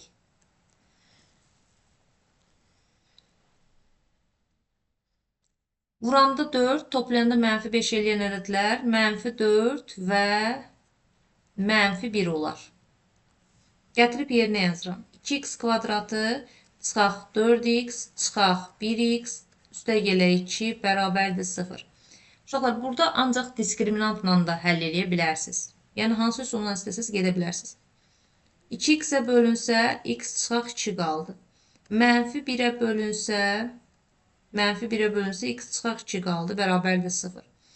X çıxaq 2-ni ortaq vuruq kimi mötərizə xaricinə çıxarsaq və hər tərəfi x çıxaq 2-yə bölsək, 2x çıxaq 1 qalır, bərabərdir 0. Hasil 0-a bərabərdirsə vuruqlardan hər birini ayrı-ayrılıqda 0-a bərabər etdirəm. Birinci tənliyimiz həll olunsa, x 2 tapılır. İkinci tənliyi həll eləyək. X də bərabərdir. 1 bölək 2 olacaq. Yəni 2-də 1. İndi uşaqlar, keçək B variantını həll eləyək. B variantında 3-də 1 x kvadratı üstə gələk 2x bərabərdir 9 verilib. İndi bu 3-də 1-i nəyə vursam yox olar bu 3. Təbii ki, 3-ə vursam. 3-ə vursam 3-ə ixtisar gedəcək. Ona görə tənliyin hər bir həddini nəyə vururam? 3-ə vur. Bax, burada lap göstərim. 3-ə vursaz, 3 ilə 3 ixtisar gedəcək. Gördünüz, 1x kvadratı qalır. Sadəcə onu orada yazıb göstərmirik. Uzatmayaq da o qədər.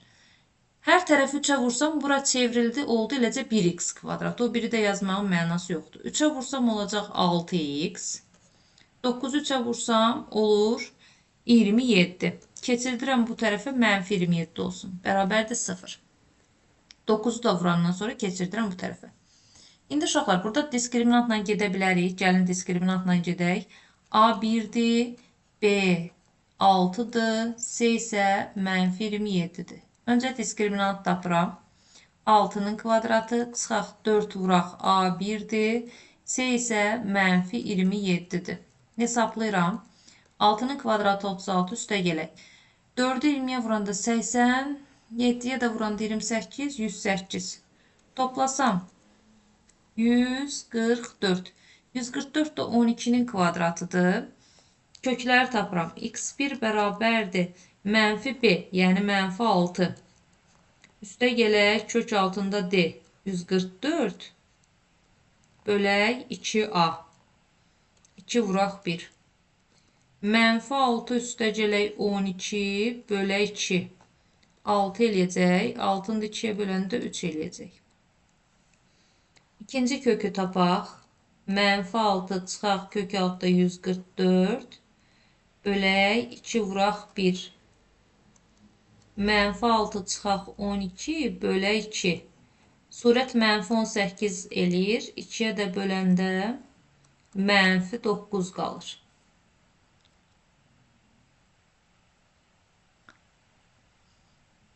İndi uşaqlar keçək C bəndinin izahına.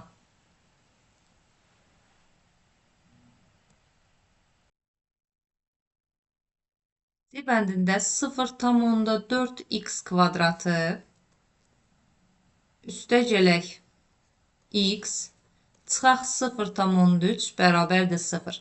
Burada 2 dənə onluq kəsir var. 0,4 və 0,3. Elə bir ədədə vuraq ki, o tam olsun. Məsələn, 0,4-ü 5-ə vursaq 2 tam eləyir. Amma 0,3 5-ə vurulanda 1,5 eləyir. Hələ də tama çevrilmir. Ona görə ən yaxşısı hər bir həddi 10-a vurmaqdır. 10-a vursam, o onluq kəsirlərin hamısı gedir. 10-a vur hər bir həddi. Vurub yazaq. 10-a vuranda olur 4x kvadratı. 10x. Çünki bunun əmsalı 1 idi də. X 10-a vuranda 10x elədi. Çıxaq 3 bərabərdir 0. Hansı üsulu tətbiq edə bilərik? Diskriminantı tətbiq edə bilərik. Vuruqları ayırmanı da tətbiq edə bilərik.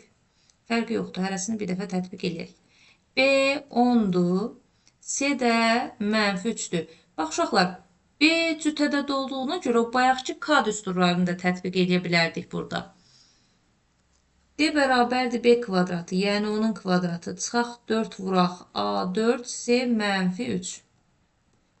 Onun kvadratı 100. Çıxaq 4 4-ə vurdum 16, 16-nı 3-ə vurdum 48, mənfini mənfiyə vurdum müsbət 48. Oldu 148. Onun kvadratı 100. 4 4'e vurdum 16, 16'nı da 3'e vurdum 48, 148. Misal düz mü yazmışam? Bəli, düz yazmışam. İndi kökləri tapaq. x1 bərabərdir. -b, yəni -10. Üstə gələk kök altında d, 148. Bölək 2a. -10 üstə gələk kök altında 148'i yaza bilərəm. 4'e bölünsə 4 vuraq. 3 dəfə 12 eləyəcək. 28-in içində də 7 dəfə. Bəli. Belə yaza bilərik. Məxrəcdə də eləcə qaldı 2.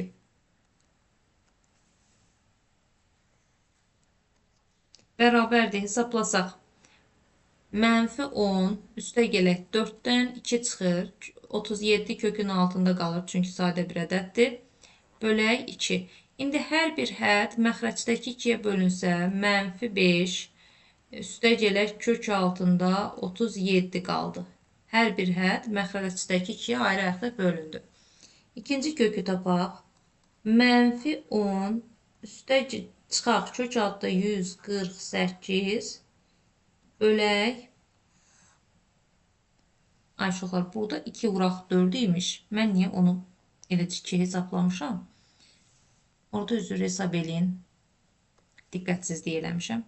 Bu 4'ü hesablamamışam. Onda cavabımız biraz dəyişəcək. Bəzən danışa-danışa izah eləyəndə belə mexaniki səhvlər gedə bilir. Əgər videoda elə bir hal görsəz, dəqiqəsini, saniyəsini qeyd eləyin ki, mən də həmin şərhə sabitləyim. Digər uşaqlar da baxıb səhv eləməsin. 4'ü 2-yə vuranda 8. Burada da 8 yazırıq. Və surət və məxrəclər sadəcə 2-yə ixtisar gedir. 2-ni ortaq vuruq kimi mötərizə xaricinə çıxardıram. Daha doğrusu eləcə müsbət 2-ni çıxardaq. Mənfi 2-yə ehtiyac yoxdur. Müsbət 2-ni ortaq vuruq kimi mötərizə xaricinə çıxarsaq -5.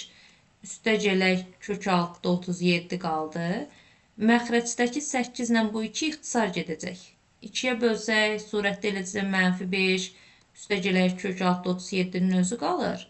Məxrəcdə isə 4 qalır. Surət və məxrəci 2-yə ixtisar eləyib yazdım. İndi digərini yazıram. 2 vuraq 4 bərabərdir. Mənfi 10 üstə çıxaq. Kök altında 4 vuraq 37 bölək 8.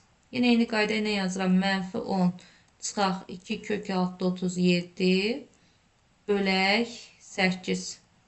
Surət və məxrəcdən 2-ni mötərizə xaricinə çıxartsaq, mənfi 5 çıxaq 37 qalır kök altında. Bölək 8. Surətlə məxrəc 2-yə ixtisar gedəndə, surətdə mənfi 5 çıxaq kök altında 37, məxrəcdə isə eləcə 4 qalır. Köklər irrasional ədədlərdir. Bundan sonra da heç nə eləyə bilmirik. Elə bu formada da qalır.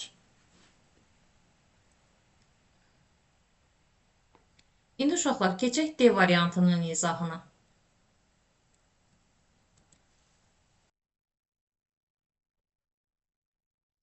X kvadratı bölək 3 çıxaq 7x bərabərdir 1. İndi burada məxrəcdəki bu 3-ü necə yox eləyə bilərik? Hər tərəfi 3-ə vurmaqla. Hər tərəfi 3-ə vursam, bu 3-lər ixtisar gedəcək və eləcə x kvadratı qalacaq. Ona görə hər tərəfi nəyə vururuq? 3-ə vururuq. Başa salmaq üçün orada qabağında qeyd elədim. 3-ə vur. Gəlin vuraq. 3-ə vursam, bayaq göstərdim ki, eləcə x kvadratı eləyəcək. 3-ü 7-yə vursam 21x. 3-ü 3-ə vursam 3 eləyir. Bu tərəfə keçirəcəm, mənfi 3 bərabərdir 0 yazıram. İndi bunu köklər düsturundan yazaq. A bərabərdir 1-dir. B mənfi 21-dir. C də mənfi 3-dür. D bərabərdir B kvadratı. Çıxaq 4 vuraq A vuraq C. Mənfi 21-in kvadratı. Sağ 4 vuraq A1-dir. C də mənfi 3-dür. Bərabərdir. 21-in kvadratı 441 idi. Mənfini mənfiyə vuranda müsbət 12 bərabərdir 453 alınacaq. Bu da uşaqlar kökdən çıxmayacaq. Elə bu formada da saxlayarıq. Köklər tapaq. X1 bərabərdir. Köklər rasional da ola bilər, irrasional da ola bilər. Yəni orada bir problem yoxdur. Mənfi B üstə gələk kök altında D bölək 2A. B mənfi 21 idi. Mənfiyə də vuranda müsbət 21 oldu. Üstə gələk kök altında 453 bölək 2 vuraq A-nın qiyməti 1-dir. O da elə 21 üstə gələk kök altında 453 bölək 2 verir. İkinci kökümüz də yenə buna bənzəyəcək.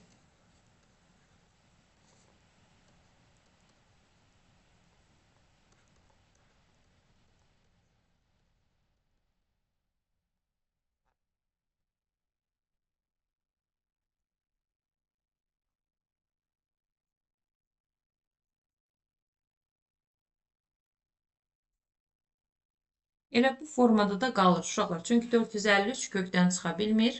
Köklər qoşma ədədlər alındı. İrrasional qoşma ədədlər. İndi isə keçək E variantının izahına.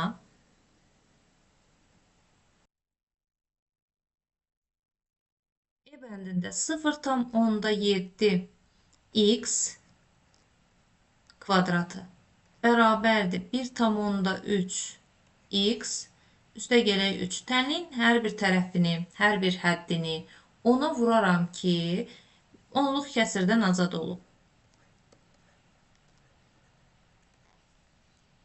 Hər bir həddini ona vururam. Olur 7x kvadratı bərabərdir 13x üstə gələk 3. İndi sağdakı hədləri də sol tərəfə keçirirəm ki, kvadrat tənlik şəklində alınsın. Kvadrat tənlik şəklinə düşsün. Çıxaq 3 bərabərdir 0. Burada vuranda 7 dəfə 3 21, mənfi 21, toplayanda mənfi 13 eləyən ədədlər. Vuranda 21, toplayanda 13, 7 ilə 3 olmayacaq. Gəlin köklər düsturunu tətbiq edək. A 7-dir, B mənfi 13'dür. C də mənfi 3'dür. Diskriminantı tapıram. Mənfi 13'ün kvadratı çıxaq 4 vuraq 7 vuraq mənfi 3.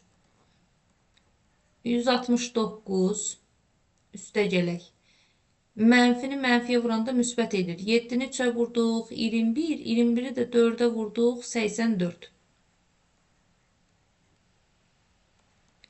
Bərabərdir. Toplasaq 9 ilə 4 13 bir yadda. 6 ilə 8 14 15 bir yadda.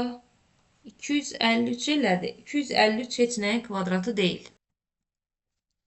Deməli kökün altında qalacaq. Eybi yox. Davam eləyək. Birinci kökü tapıram. x1 bərabərdir mənfi b. B-nin özü də mənfidir. Mənfiyə də vuranda 13 olacaq. Üstə gələk. Kök altında d. 253.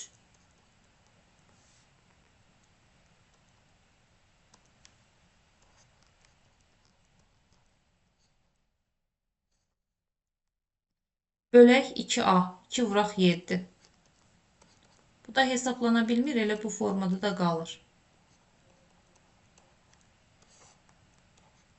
Burada da qalır. x2'ni tapaq. İkinci kökü 13 çıxaq kök altında 253 bölək 2 vuraq 7.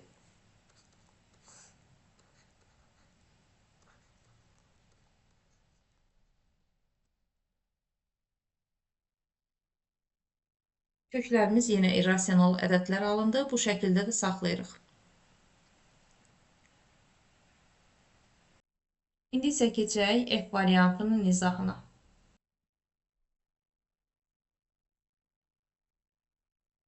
4 x kvadratı çıxaq 3'də 1 x çıxaq 1 bərabərdir 0. İndi məxrəcə baxıram 4 və 3. Elə bir ədədə vuraq ki, 4'də ixtisar geçsin, 3'də ixtisar geçsin. Bunun üçün hər tərəfi 12'yə vurmaq lazımdır. İndi uşaqlar, obrislərdən fərqli olaraq bunu vurub göstərəcəm. 12 vuraq.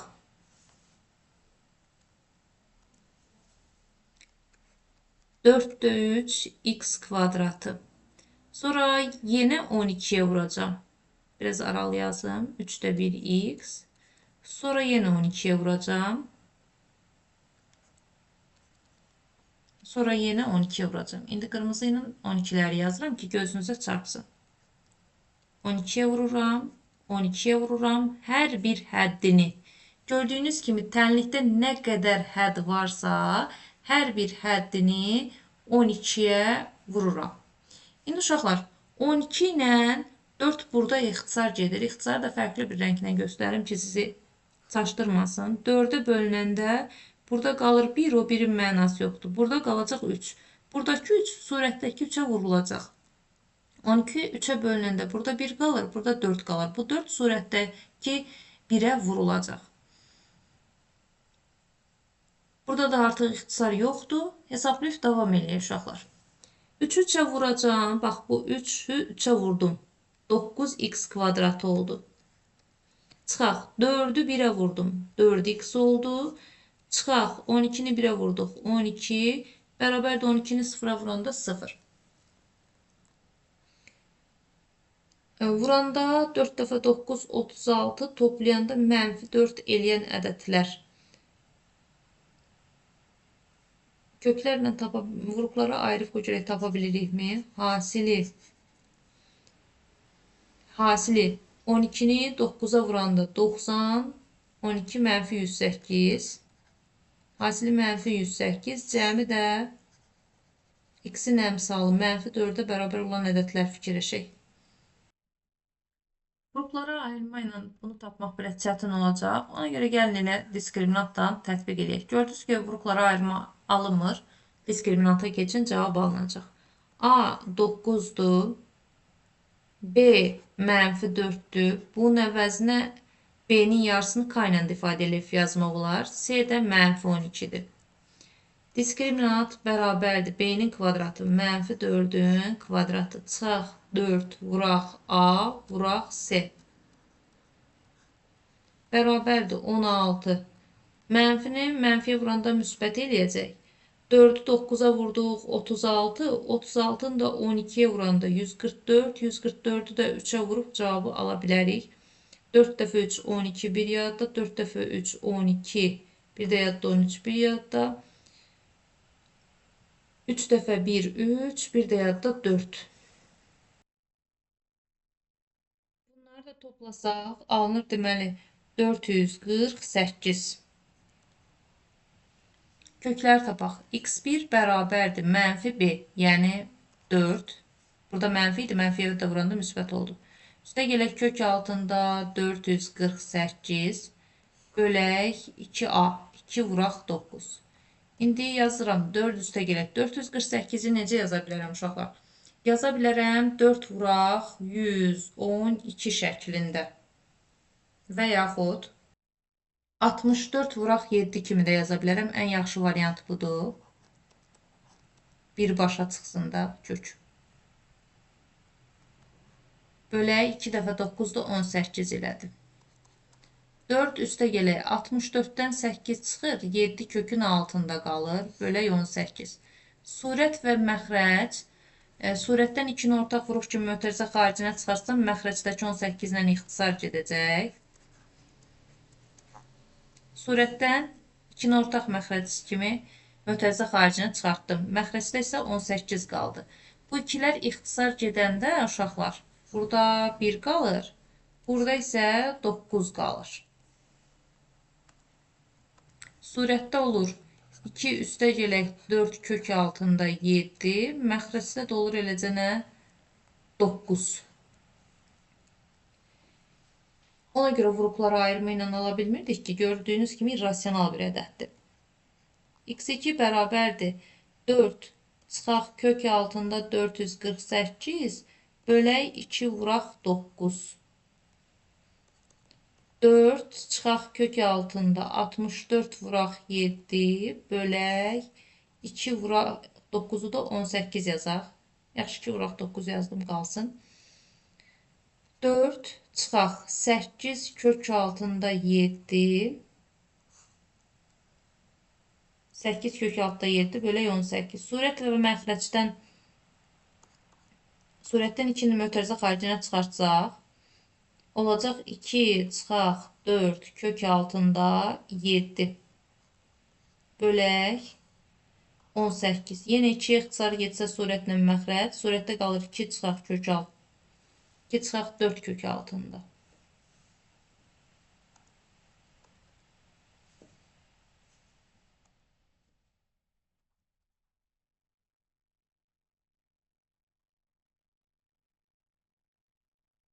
Bölək 9. Bax belə. Surətlə məxrəc 2-yə ixtisar getdi.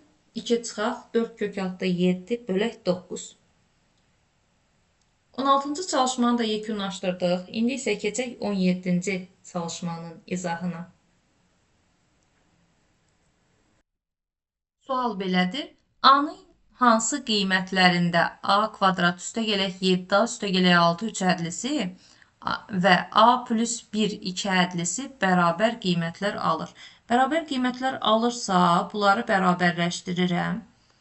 A kvadrat üstə gələk 7A üstə gələk 6 bərabər daha üstə gələk 1. Bu hədləri keçirəcəm sol tərəfə. A kvadratı üstə gələk 7A üstə gələk 6 elə soldaydı, olduğu kimi qalır. Yanına keçirdirəm. A-nı bir də 1-i işarəsini dəyişib keçirlər. A kvadratı 7A'dan 1A'sını çıxanda qaldı 6A. 6-dan da 1-ni çıxanda qaldı 5. Bərabərdir 0. İndi uşaqlar, bunu diskriminantla da həll edə bilərik. Vuruqlara ayırma ilə da. Hasili sərbəst həddə cəmi x-in əmsalına bərabər olan ədədlər seçib götürürəm. Hasili 5-ə, cəmi 6-ya bərabər olan ədədlər.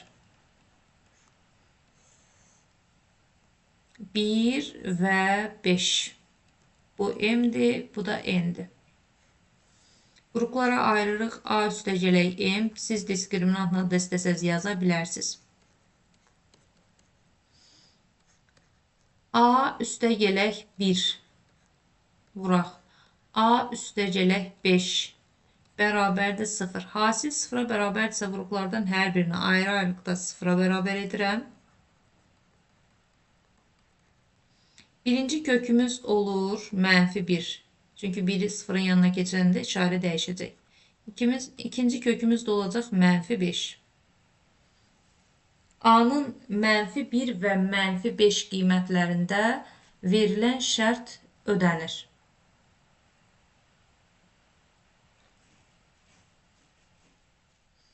A'nın bu qiymətlərində üçədlinin uyğun qiymətini tapın. İndi gəlin üçədlinin qiymətini tapaq. Üçədli bax budur. A'nın qiymətini yerinə yazıb üçədlinin qiymətini tapmalıyıq. A bərabərdir -1 olsa, gəlin üçədlinin qiymətini tapaq.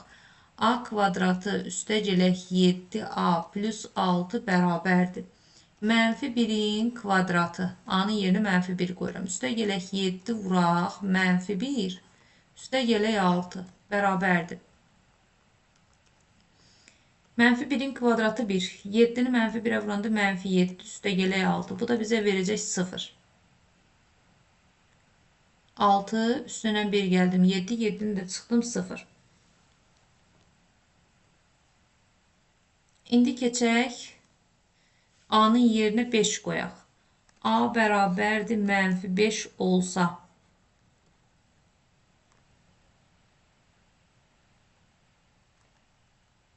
A kvadratı üstəgələk 7A üstəgələk 6 bərabərdir. -5'in kvadratı üstəgələk 7 vuraq -5 -5 üstəgələk 6 bərabərdir. 5'in kvadratı 25. 7 dəfə 5 35 üstəgələk 6. Deməli 25 ilə 6'nı toplayıram 31 çıxaq 35 bizə verir -4.